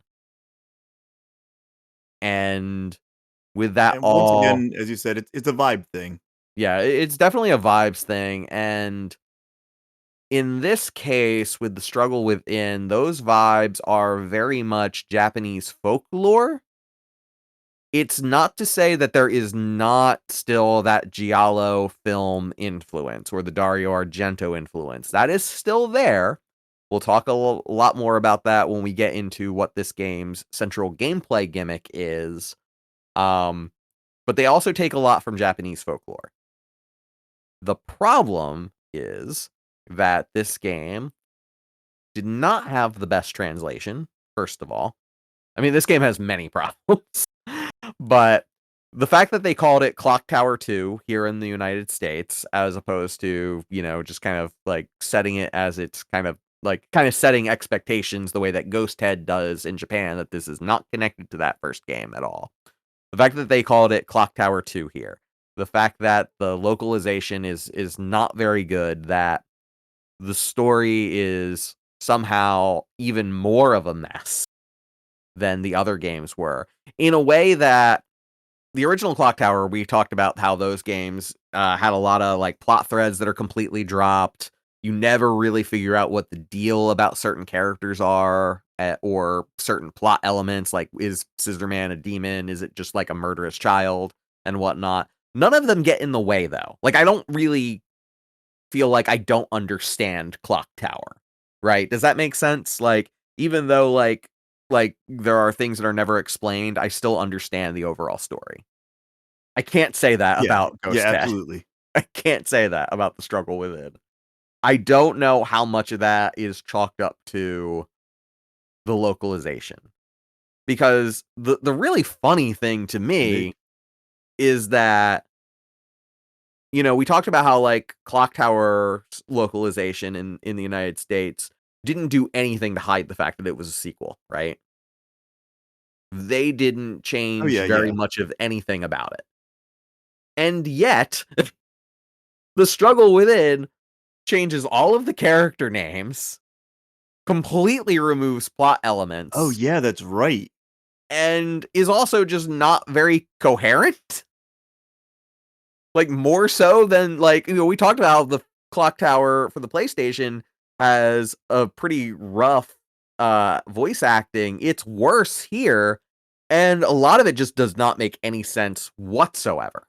I still am not really 100% sure what's going on in this game. And I feel like if I had played the fan translation that has been done for this, I might actually have a better grounding, but I haven't done that yet. And as far as I can tell, this game is just, I really can't explain a lot of what's going to go, what goes on in this game. And we are going to jump into that a little bit more, but just to kind of give us a basis of like the first thing you need to know about the struggle within is it is a struggle to understand. It is a struggle to understand much about this game at all. It certainly is. Like, so let's kind of jump in a little bit more about the game itself. So we have a character by the name who in the American version goes by the name Alyssa. In Japan, her name is Yu, Y-U, which again, just jumping into the first issue here, they change all of the character names. They set the location to be California in the United States, is no longer set in Japan, which already was something that was very interesting about this game compared to the original Clock Tower games. Like the Clock Tower games take place in Norway, right? They take place in a European country to kind of like give them kind of a similar vibe to the Argento films, which Phenomena, for example, takes place in Sweden, I believe, right? Um, the fact that this game moves the setting to Japan is already inherently interesting. I don't know why they felt the need to set it Oh yeah, in absolutely. California. Especially because the game Oh, has so come much to on. do with You know Japanese why. folklore. I mean, I know why, but I don't have to like it. Adrian. Like Yes. we are I know, but you have to think that we are, in I think this game came out in 98, 99, in the States. This is Pokemon rice balls or donuts, Right, this is right. that part Yeah, of the no, 90s. absolutely. I mean, like, believe me, we have a long history of rice balls being every kind of American food from hamburgers to donuts. Absolutely. No, I get it. I just don't have to like it. It's just such a weird change again, especially because they changed so little about the first Clock Tower. And as far as I can tell, this is the same team. It was published by Age Tech, but Age Tech is just ASCII. They through machinations that I don't have 100% clear in me because businesses like move hands all the time. They changed their name to Age Tech. It's the same publisher, it's the same people, but they made all kinds of changes. So, yeah, so we've got Alyssa, who essentially has an amulet that she carries with her because when she doesn't have that amulet, she changes into a character by the name of Bates, or in Japan, Sho, and these two characters have different capabilities, I guess is the best way to phrase it, right? Like, this is still a point and click game. It still Yeah. plays like the original Clock Tower. And when you are acting as Alyssa, it mostly plays like the original Clock Tower. Scissor Man is gone, replaced by generic ghosts, essentially. Like, depending on what level you're in, because multiple levels are still here to a certain degree from the from Clock Tower, the original Clock Tower.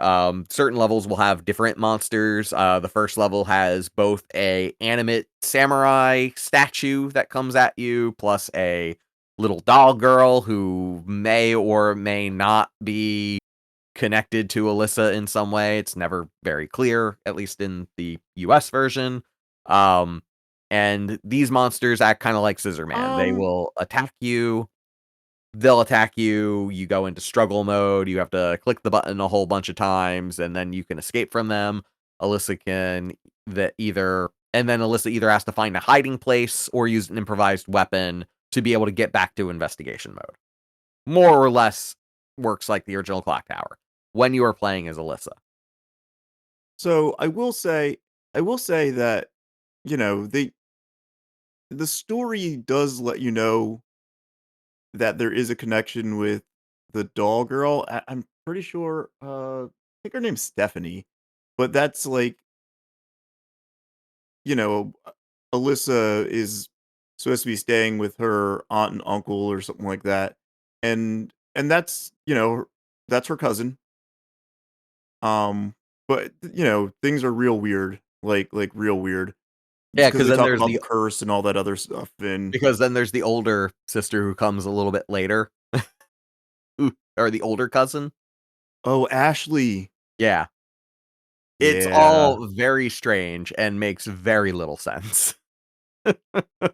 um, so when you're playing as Bates, however, you can't inspect anything. So you can't really continue the game because most of what Clock Tower is inspecting items and making sure that you have the next item that you need to either be able to escape a location or get a character to be where you need them to be because you have a certain item on you.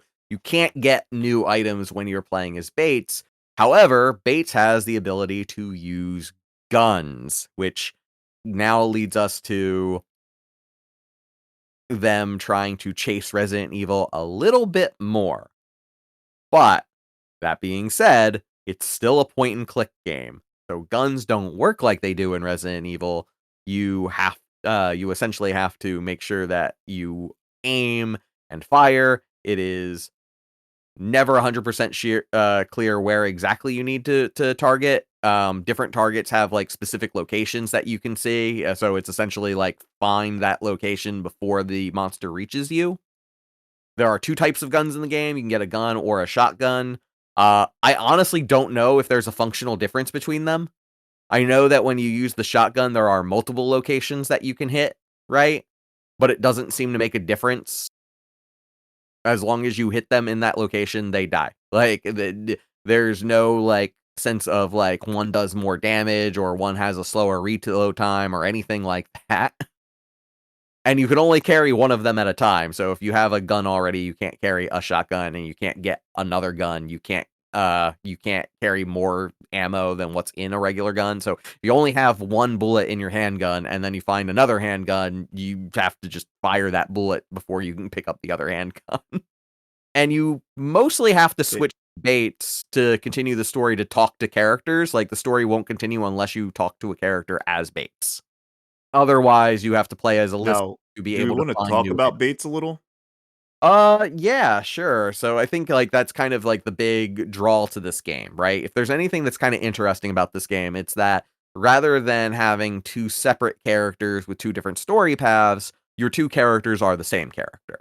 So we talked about how there is sort of a hint at multiple personalities in the original Clock Tower, which is again a very typical plot trope for Giallo stories. And they lean very heavily into that with this game, with Alyssa and Bates being these kind of multiple personalities. It's a big draw to this game, I would say. And I'm gonna be honest, Bates is absolutely my favorite part of this game. Like, the voice actor had far too much fun. I will agree with that. For this series, just kind of in general, just kind of having voice acting because it's what every game was doing at the time, and a lot of the acting kind of not being super great. Bates is kind of stands out. And I'm not even saying it stands out because it's like amazing voice acting or anything, but yeah, you absolutely do hear that actor having a lot of fun with that character. I Now, think it I can is. tell you something Mhm. very funny, Yeah, is go ahead. that do you know who the voice actor is for Bates? No, who is it? Because I had to look it up. It is Roger L. Jackson, who is known for being the voice actor of Mojo Jojo. Interesting. I had no idea. So, yeah, so that I was listening to the voice for a while. I was like, I need to know who this is, and it was the most wonderful little like surprise. No, that's really cool. No, that is really neat. But that being said, I think it's also worth pointing out another one of those like weird changes from the Japanese version is that in Japan, the voice for Sho, or who Bates here in the United States, has it's still a woman doing the voice, right? It's just a deeper, more threatening kind of voice, right? I think Sho is still supposed to be a boy. It is, I guess, supposed to be another one of those things that's not super clear, but for now, let's just say that it is the ghost of your dead twin brother. There are some caveats to that we'll get into. And like part of the ambiguity is that the voice of Sho is also a woman's voice. Bates in the United States version of it is absolutely not a woman's voice. So that ambiguity is completely lost in the Ooh, not US even version. slightly. Right. Yeah, absolutely. But again, I don't think it's actually very clear in the US version that Bates is either it is the ghost of your dead twin brother who never got to see beyond their birth, um, or it is Alyssa having a psychotic episode because of the trauma of being a twin who lost their baby twin brother. It could go either way. And I think it is honestly supposed to be ambiguous, but again, it's one of those things that is not 100% clear in the US version. Yeah, I don't ever even remember, and mind you, there's a lot of stuff happening with that translation. I don't even think I remember them mentioning, Yeah. like, her having a twin. So real quick, I'm gonna go. I actually do have notes here. Where is the story as best as I can understand it? I actually have it written in my notes as the story as best as I understand it at the moment I'm writing this. Let me be clear too. We'll talk a little bit more about like what makes this game not as good as the other two Clock Towers, but I want to be clear that I actually didn't really play this one. This is one that I 100% just watched someone else play. Um, I watched the Stop Skeletons from Fighting, did a good stream, where he played through this entire game. Um, in a stream titled, "Is this game actually as bad as everyone says?" And the conclusion they came to was, yes, it absolutely is. And we'll talk more about why. But yeah, so I watched the Stop Skeletons from Fighting playthrough of the game. If you are going to experience this game, I typically, usually with games where I would rather watch, I don't watch with commentary or I don't watch streamers. Stop Skeletons is a great YouTube page. Derek is a really good personality. Absolutely check out that playthrough if you're going to check out this game. The commentary helps make some of its eccentricities a little bit better. So I just want to give a quick shout out to Stop Skeletons before I kind of try to recap this story as best as I understand it. All right, so here we go. So you have Alyssa, who was born to the Maxwell family. So already we have a family called the Maxwell family, which you might think makes them connected to Helen if you think that this game is actually Clock Tower 2. It is not. Anyway, the Maxwell family were cursed by a statue for some reason. It's never really clear how they are cursed. And the curse, as far as I can tell, is that you are cursed to be born with a second personality that is an asshole. That's it. That's what the curse is. It's never really explained that there's anything else horrible about this curse. Is someone going to die? Are people fated to die? No, as far as I can tell, you're just born with an ass. There's a possibility you will have a second personality that's a jerk. Boy, is it really a jerk. Like, Well, and that's I'm completely agreeing. Bates is such a jerk. so in the Japanese version, they mention that Yu was born as a twin, and both were supposedly had this curse, and both were then buried alive as a way to avoid the curse because it's a generational curse. So to avoid them having a second asshole personality, they buried their two baby twins alive. But Alyssa's adopted dad, who she thinks is her biological dad, then comes by and saves her and her brother as a way of getting revenge against the Maxwells. They want to continue this curse. They don't like the Maxwells, so they try to save the babies' lives to get revenge against them.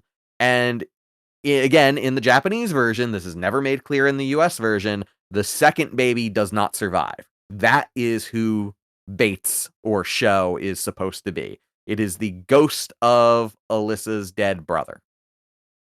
Now, you mentioned, Lamont, that you don't remember anything about the twin. There's a good reason for that. They don't mention the other twin in the US version at all. I'm not saying that again, like, and we're not done. There's still a lot more to go with this. I'm not saying that, the Japanese version is much more clear. Again, I'm not sure what's so bad about this curse in the first place. I think it has something to do with Japanese folklore. Like, there's very clearly like an Oni thing going on here, to a degree, but I'm not an expert in Japanese folklore, to really comment on that. But that being said, it's never really mentioned why this curse is such a bad thing. But it's kind of important to know that there is another kid, and they just don't mention it in the US version. That is at very all. important to know. Right. So, oh, you know what, Adrian? I said a thought. Yes. I feel like this twin curse thing, if we went back to play Fatal Frame, I think that would give us some context. Well, we are definitely going to do a Fatal Frame episode at some point. But yes, you're absolutely right. I think Fatal Frame would probably help kickstart my memory on this, because I am sure that all of these like folklore tropes I have seen in countless other things before. I'm sure I've seen it. At the moment, I couldn't explain it because, again, it's not something I think about too often. But it does like speak to, again, one of the big issues with the struggle within, which is just that like the things that are really interesting about it, that it does kind of add this like Japanese like folklore twist, are totally stripped from the US version. That kind of gets us to where the game actually starts, with Alyssa being sent by her dad, who is not her actual dad, to go live with her uncle. And she's sent away because something happened regarding Bates. Like, I guess, like, she might have, like, hurt someone, or she, like, slipped into the Bates personality and bad things happened. So, her dad's response was, okay, you're going to go hang out with your uncle now. And that gets us to the beginning of the game, because when she gets there, apparently their house is haunted, and she starts getting chased by a creepy girl with a knife and a living samurai statue. And that kind of gets us to the first act of this game, which honestly, at this point, and I think this is probably the point of the game that you had the most experience with, Lamont, because you actually owned this game, which we'll talk a little bit about. I did. This part of the game is not that bad. And this is probably the best part of the whole game. And it's the part that it mostly resembles Clock Tower.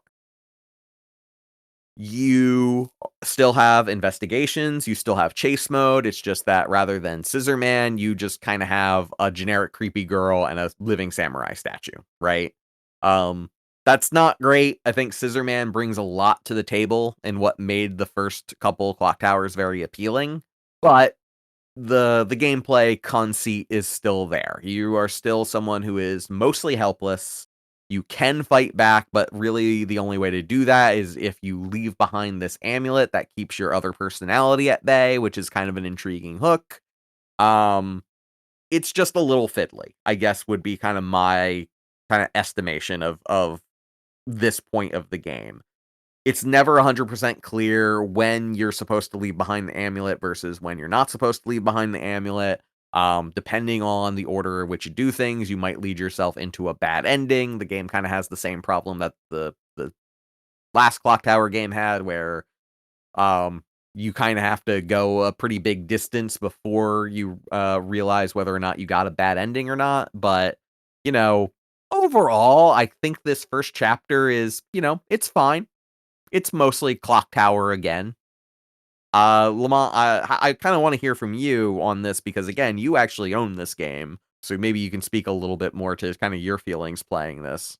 So, having owned this game, and I did spend a lot of time in that first act, I really felt like the replayability of it was a lot better than like, the first Clock Tower on PlayStation.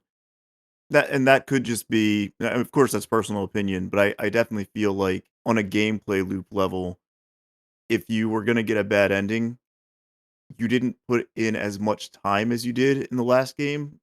So, like, that death and then starting over, it didn't feel like you were walking in the mud so much.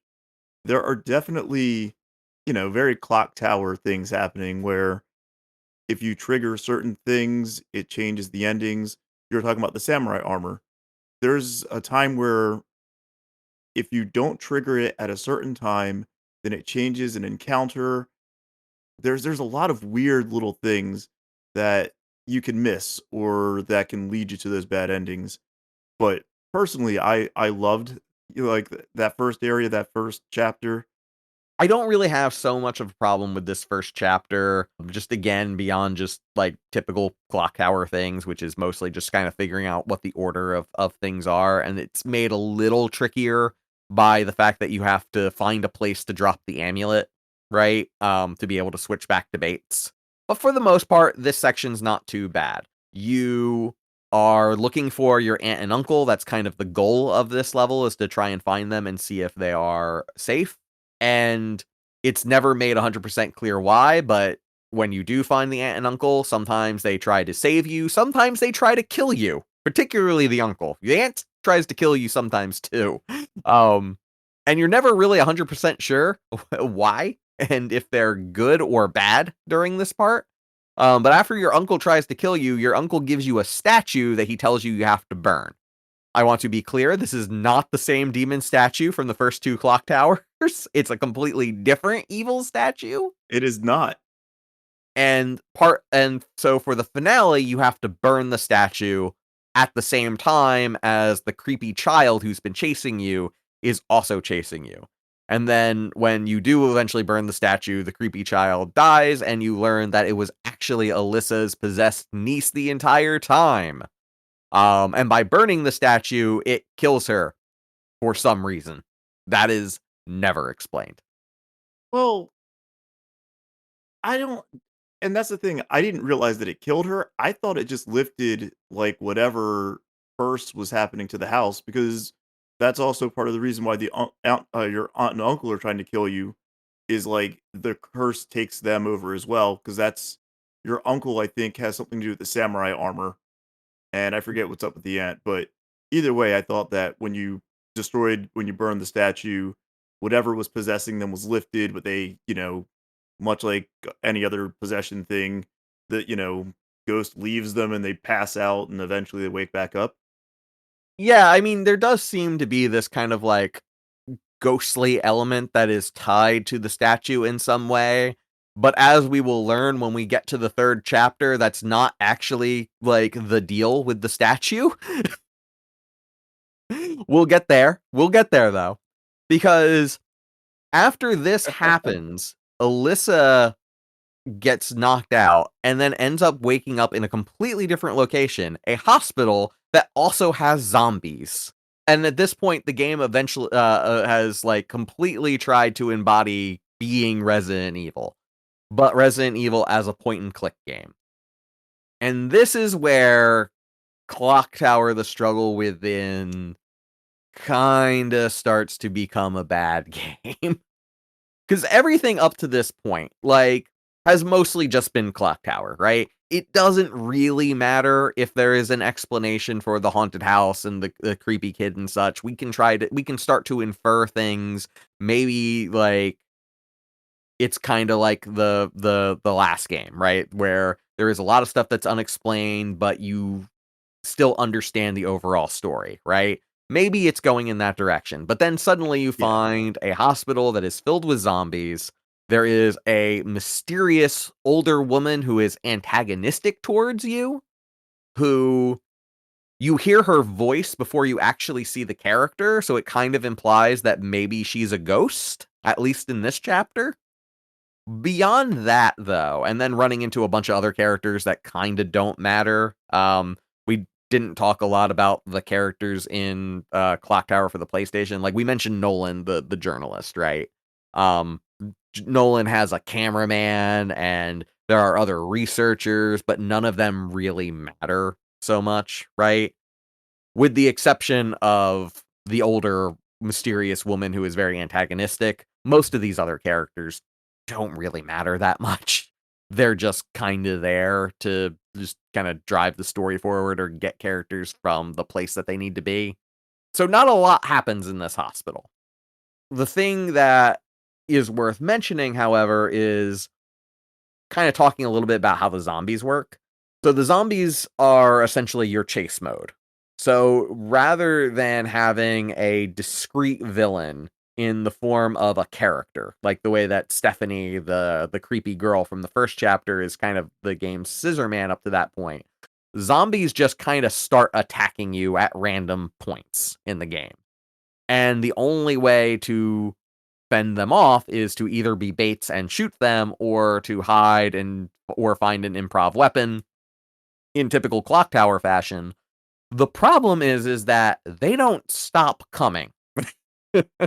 You might have to kill like 2 or 3 before you can get back to investigating, because remember, just like in all the other clock towers, you can't investigate things and continue the story until you're out of chase mode.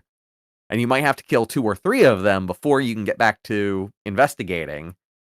And also, there is only like 1 or 2 places in the entire hospital where you can either hide or fight back. And if they attack you on, say, like a different floor from one of those 2 places, you have to run all the way back to that place to be able to actually fight back and get them to stop. And that is a lot of That is what terrible game design.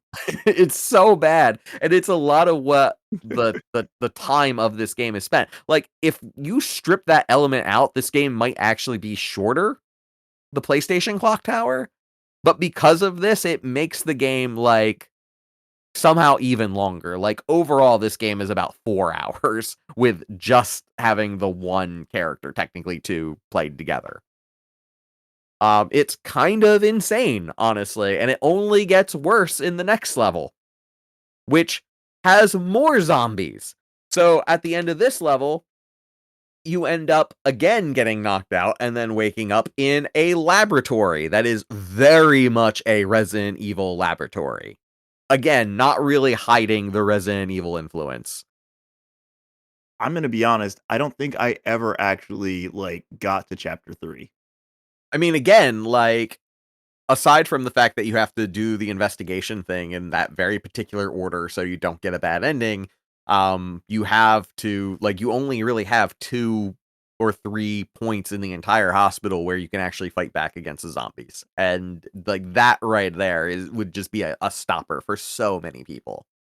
And it gets even worse with the 3rd chapter.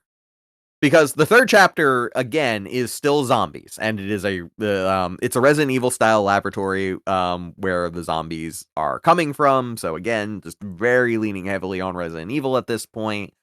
And this chapter, again, you have zombies. You also finally get to see Ghosthead, who is George Maxwell, it turns Oh, out, yeah, there Alyssa's you real go. dad. So the game does have a Scissor Man-esque character. It just, you don't see them until chapter 3. And again, the game wasn't called Ghosthead Which is here the in the last chapter United of the States, game. but it is called Ghosthead in Japan, and Ghosthead is this game's Scissor Man. But again, they're not even there until the ending of the game. So you still have zombies, the zombies still attack you, and then sometimes Ghosthead attacks you, and now there's only like 2 places you can go. And for the most part, only one of them is relatively close. And boy, does this game make you backtrack floor upon floor to get to the one fire hydrant you can use to get out of chase mode, to be able to continue the story. Like, all of the problems from chapter 2 are back and are even more absurd in chapter 3. The only thing chapter 3 really has going for it is more story, and this gets us back to the statue. So, Lamont, you had mentioned that the statue might have been what was putting the curse on the house. Yes, that's In what I thought. It is revealed in this chapter that Alyssa's adopted uncle, the uncle from the first house, who again is the brother of the dad that kidnapped Alyssa in the first place. Kidnapped, I mean, she was being buried alive, so maybe kidnapped's not the right word. Yeah, he ended up injecting a virus into the statue, it turns out. They don't really What? explain this virus very well. I think this is supposed to be an explanation for why there are zombies. And the zombies, I don't think we made clear. These are Resident Evil style zombies. Like it is implied in chapter 2 that the hospital staff are the zombies you're fighting in there. And now you are fighting like the staff members of the adopted uncles who are now been turned into viruses because of this this virus that he has put into this statue. I don't even remember this. Well, I mean, you said you never played chapter 3, so No. This game. yeah, no, I don't know. And again, like if this all seems very disjointed and it's not just the lack of my memory, it's not just from my notes. I'm just kind of bringing these things up as they bring it up in the game. He put a virus in the statue as part of their revenge against the Maxwells. I don't really understand why. I don't really understand why it makes zombies or what the point of the zombies were. I'm not sure why they dug up Alyssa and her brother who never ended up making it, like how that was revenge against the Maxwells. Maxwell puts on an Oni mask and goes around killing people and becomes the titular Ghosthead. Killing everyone also includes his daughter? That's never very well explained.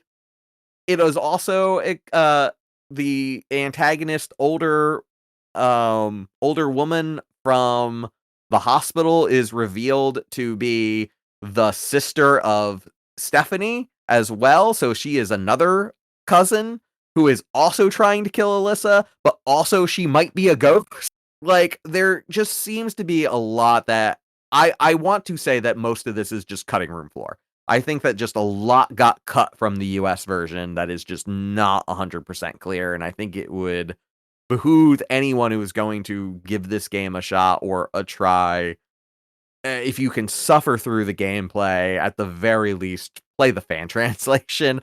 I need to play the fan translation because so much of this game just does not make any sense whatsoever.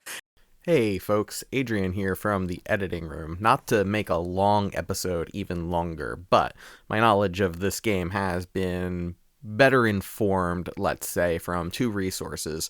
Firstly, there's a great YouTube video that I will link to in the show notes, which does a back and forth between the Japanese script with translation subtitles and the original American dialogue, plus the character bios that you unlock in the American version. So I want to start with the first resource. The translation, when you see it side by side from the US script, the first thing you will probably notice is that they're not actually that different from each other. With that being said, some of the details that we were confused about in this episode are a little bit more clear in the Japanese script. Sometimes a name gets left out, or there's a piece of nuance that may be missing that just wasn't properly inferred in the US script. The US script's problem seems to be less that it was changed despite the names and the locations, and more so that it is a very direct translation and not really a localization, which tends to clean things up and make things a little bit more clear for the American language. Japanese language tends to have a lot more nuance that can sometimes be lost unless you have like a really, really good localization team and a really good writer to really clean it up. And clearly that didn't happen with this game. And it's arguable that it didn't really happen with the PlayStation Clock Tower either. So that's not that big of a surprise. But this game's plot is a lot more complex than either of the previous two Clock Tower games, so it can be a problem, particularly because, again, this is a complex plot to some degree. Now, some of those nuances and some of those things that were left on the cutting room floor and some things that just aren't really explained even in the Japanese script are actually in the bios that you unlock. And it's so funny because you read the American bios and suddenly things like that probably should have been brought up during the game, such as the fact that, Alyssa had a twin that died when she was a baby. That's all mentioned in the American BIOS. It is mentioned in the American BIOS why they put a toxin inside of the statue. It was actually supposed to be revenge. That was part of the revenge, was let's put toxin inside the statue, let's give it to the Maxwell family, and then, what ends up happening, happens, which is Stephanie, the ghost child, isn't really a ghost child, she is a zombie child. And according to the bio, she actually gets better after the statue is burned at the end of the first chapter, but they never do anything with this. They don't do anything with this in the Japanese version either. She's just better, I guess. They also make it clear that there's a brother who is the person inside of the statue. It's not just a living samurai statue. There's a zombie child inside of it, as well as another Tate child whose limbs you find around the mansion, which is very creepy. And I don't think that's ever really made clear, or at least the context of who Ashley is. When you first see those limbs going around the first chapter, you don't really understand that this is another family member unless you read these bios, and that's assuming that you are able to actually beat this game despite all of the gameplay problems that, I still really don't like about this game. As to this game's fan base and why it's been successful, in Japan especially, where it's got radio dramas and continuations and things like that, I don't know for sure, but if you look on the internet, it really seems like this may be the most popular of the Clock Tower games. Again, that might be an overstatement, but that's really what it seems like. And I think a lot of that really has to do with this nuance and translation that's been left on the cutting room floor. This hasn't really changed my opinion that this is not that great of a game. Like, it is a chore to actually play. It is way too long for a Clock Tower game. Yeah, all of those criticisms still stand. But as far as the confusing mess that is the story, it's not actually that bad. And I was partially right that a lot of it does come down to the differences between the American and Japanese versions, but you can get more out of the American version with a little bit of time and research, at least as far as the story goes. So I just wanted to clear that up before we go any further, because I know there are probably going to be some people who are going to want to leave a angry comment or a bad or a bad review or something because we didn't do enough research. So just wanted to kind of clear the air a little bit that there is a little bit more nuance and detail to this game, but I still don't know that I could recommend it. So maybe just read about it on the internet if any of this sounded interesting to you. Okay, back to the episode.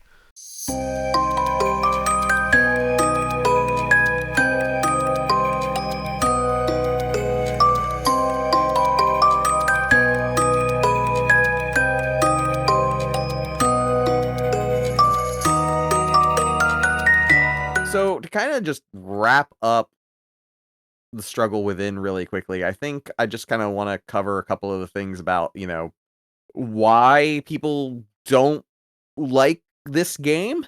I mean, we talked a little bit about it. I think really a lot of it just kind of comes back to like the gameplay choices. I think that, there's an obvious answer here, which is that it's, not an actual sequel. We get weird about that here in the United States sometimes. But the fact that they called this game Clock Tower 2 doesn't really help. When I say we get weird about that, I always think about games like how Super Mario Brothers 2 was received here in the United States, or The Legend of Zelda 2. In the case of Super Mario Brothers 2, very famously, not originally, a sequel to Super Mario Brothers. They didn't bring the real sequel here, so they put the name Super Mario on a completely different game, which is a very good game, but back when it first came out, nobody liked it because it was so different from the first Super Mario Brothers. There's a little bit of that going on here, I think, with Struggle Within a little bit. Actually, Lamont, this is a good question for you because, you mentioned playing the original Clock Tower or the PlayStation Clock Tower at a friend's house, but the one that you actually owned was the Struggle Yeah. Within. Did that, affect your feelings on this game at all back then? So for me, no, not at all, because starting with that first chapter, it felt enough like Clock Tower. And I didn't mind the personality switch. I thought was an interesting idea. I didn't hate the fact that, when you did switch debates, you had a chance to actually fight. Like, I know that that takes away from the fear of being hunted, but I don't know, I liked the fact that, like, you go through and you're exploring and you're being hunted, but to be able to turn the tables and say, "Okay, now it's my turn to hunt," I enjoyed that. And also, I mean, when you're Bates, it's very funny. Like, in that first chapter when Stephanie comes at you and you just kick her across the room, that was hilarious. Yeah, I'll say that this game has a lot of camp Um, value that, it's funny, when we talk about horror games from this era, one of the things that usually comes up is campiness, right? Like the original Resident Evil, for example, like part of the reason why that game was so popular is that there is a definitely like camp vibe to that game that may or may not be intentional. And that is kind of what separates, I think, Clock Tower from Resident Evil is that Clock Tower actually isn't very campy. It is mostly a serious game.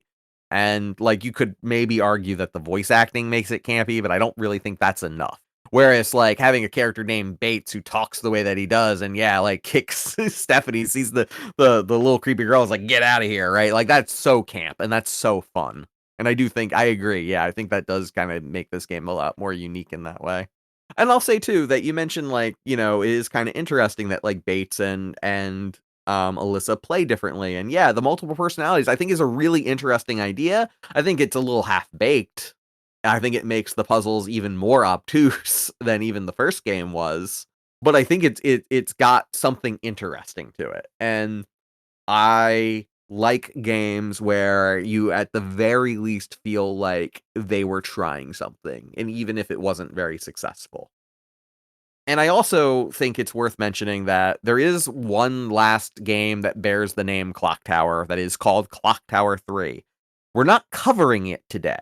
And part of the reason we're not covering it today, but we're covering this one, is that even though both of them don't have any connection narratively to the first couple Clock Tower games, I honestly think that in some ways Ghosthead / Struggle Within is more of a sequel to those two games than Clock Tower 3.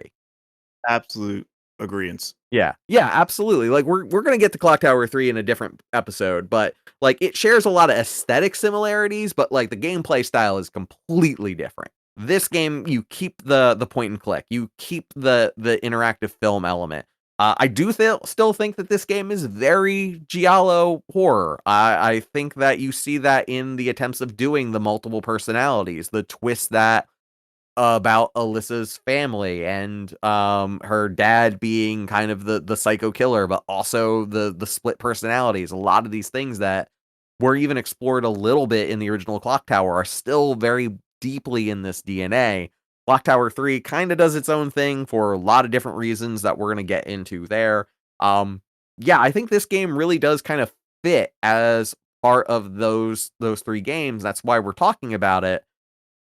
But all of that being said, I can at least say from my perspective, again, not having any nostalgic attachment to this, that this like is not good. This, like I said before, with the PlayStation Clock Tower, it sounded like I had a lot of negative things to say about it, but again, that's in comparison to the First Sphere, which I think is a masterpiece. I think the First Sphere is a masterpiece. I think Clock Tower for PlayStation is a really good game. This game is not good.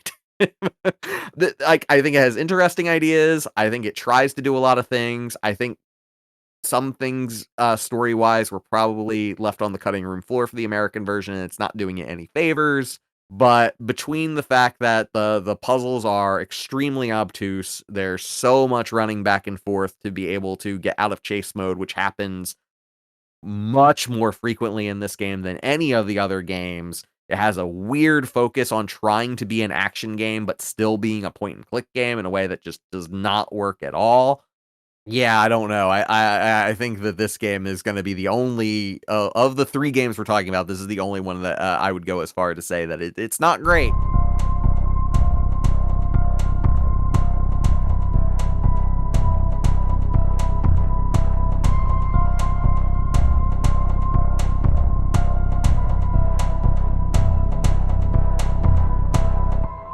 I think the biggest thing that we need to kind of ask ourselves, or at least tell our audience, is whether or not they should actually play these games today in the year 2024, where it doesn't seem like a lot's going on with Clock Tower. You know what? Here's what I'm gonna say. I think that this is a franchise that's worth your time. First Fear is getting that remake that's coming. It's gonna have a cool like animated opening. I think that's gonna be a great way to like get into the series. Uh, so 100% please play that one. The PlayStation one, once again, it's a good sequel to that game to that first game, and it is in fact a sequel. Like it doesn't, you know, try to play the game where it's like, oh, you know, the previous game doesn't matter. No, that game matters. There are story elements that are directly connected, and you miss out by not knowing them. And then you have Ghosthead.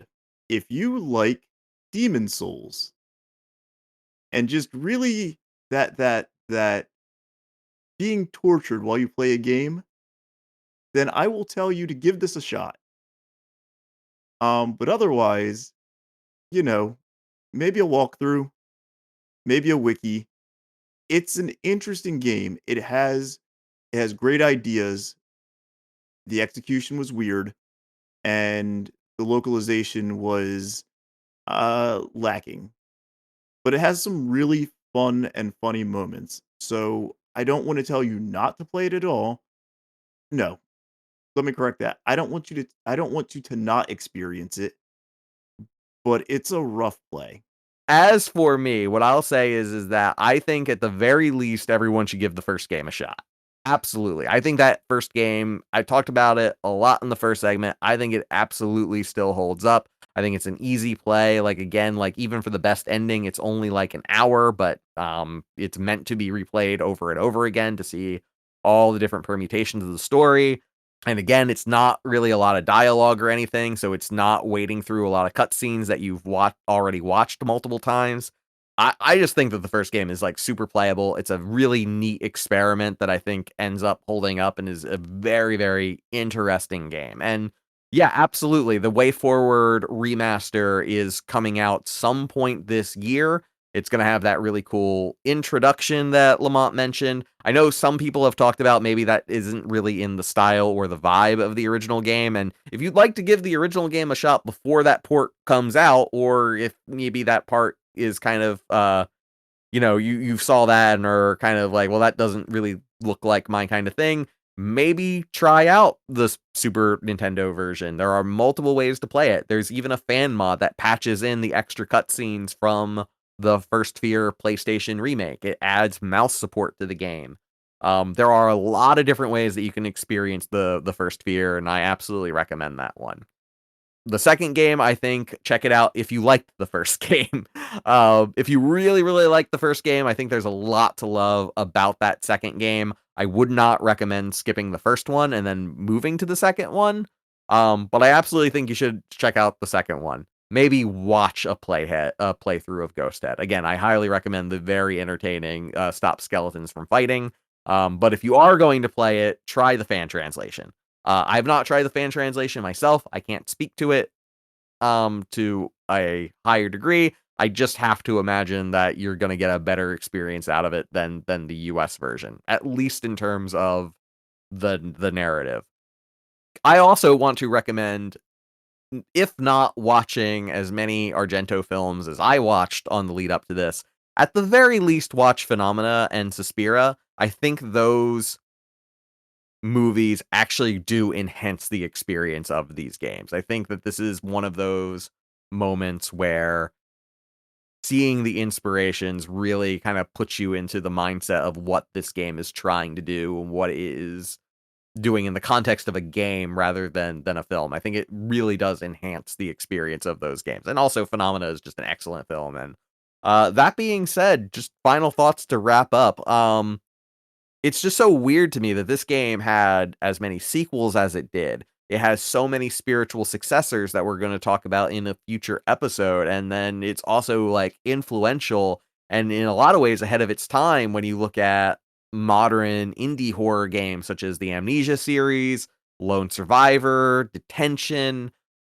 But I always just find it really strange that this game has never really gotten a lot of recognition, and it doesn't really come up in a lot of conversations about like influential or best horror, even though it kind of released alongside of the original Resident Evil. And maybe that's part of why. And I really hope that this new re-release that's coming out is going to kind of change the narrative at least a little bit and just kind of remind people that, Clock Tower was it's not the first survival horror. I wouldn't even call the original Resident Evil the first survival horror, even though it coined the term, but it is still extremely influential in a lot of ways. And I know part of that is because we missed out on that first game, but I am just kind of surprised it doesn't come up more. And I hope that changes with this recent re-release. So, All right, Adrian, yeah. I think that wraps our Clock Tower episode. Yeah, for now at least. We will definitely be So I would exploring the legacy games that come after this. That includes Clock Tower 3, of course, but it'll also include Haunting Ground, it'll include the spiritual successor, Nightcry. But yeah, for now we're gonna move on to other things. But really quickly, I just want to remind everyone listening there, if you enjoyed this episode and you haven't done so yet, maybe consider subscribing to our Patreon. For as little as $1 a month, we have a lot of really great bonuses. Some of these bonuses include, of course, access to our Discord channel. It'll also include bonus episodes where me and Lamont are going to talk about random things, including such as what is a horror game. We talk about kind of what our personal definitions are, what we kind of think horror games mean to us in general. That was a really fun conversation and part of one of other bonuses that we're going to be doing in the future. Can only get that by looking over at our Patreon. I'm also going to be doing some bonus material in the written form. By the time that you are listening to this, I haven't done it yet because the game isn't out yet, but I'm going to be giving my thoughts on the new Alone in the Dark remake that is going to be coming out at the end of March. At the time of recording, that is not out yet, but by the time you're listening to this, I'll have played the game, I'll have enjoyed it or not enjoyed it, and I'll tell you all about it exclusively for our Patreon listeners. But even if you don't subscribe to our Patreon, if you could just rate and review our show on wherever you are listening to this podcast, that's always a big help. And even just spreading the word. Again, the best thing that you can do for us if you want to support and you're not able to subscribe to the Patreon for any reason is just let other people know that you enjoyed this podcast. But again, also just rating and reviewing 4 stars, of course, and good things. Those will absolutely help us, whether that is Spotify or again wherever you're listening to this. So please be sure to do that. Otherwise, Lamont, are you ready to hear what we will be doing next time? I am absolutely excited to hear what are we going to be doing next time. So for the next episode of Playing Dread, we will be looking at Until Dawn, which has actually been in the news recently. It ended up being a very topical game for us to talk about. So I'm excited to get to that conversation. Oh yeah, I'm absolutely. That's a game that I have not personally experienced, but I am really excited to jump into it. That one has multiplayer, right? I thought it did. It absolutely does not have multiplayer, although fans have figured out how to do a multiplayer version, and I think you and me are going to have to give that a try. So we're going to be looking at Until Dawn and talk a little bit about Supermassive as a developer and some of the other cool things that they did off of Until Dawn. That's all going to be next month. I'll talk, and I'm really looking forward to that conversation. I'm a big fan of those games. So more on that next month. See y'all then. You've been listening to Playing Dread, a Q27 media production and a member of the New Jersey Horror Collective, hosted by Lamont Williams and Adrian Sandoval. If you enjoyed this episode, please tell your friends, or just consider leaving us a review and giving us top ranks on your podcast listening service of choice. Check out our show notes at playingdread.libsym.com and consider becoming a Playing Dread patron on Patreon. Social media links including YouTube, Blue Sky, Instagram, and more can be found at www.playingdread.com. All music is under a Creative Commons Attribution license. The intro music is The Curse of the Dolls by Jeff Harvey, and other music in this episode was performed by Alex Grohl, Dimitri Taras, Grand Project, and Pump Up the Mind.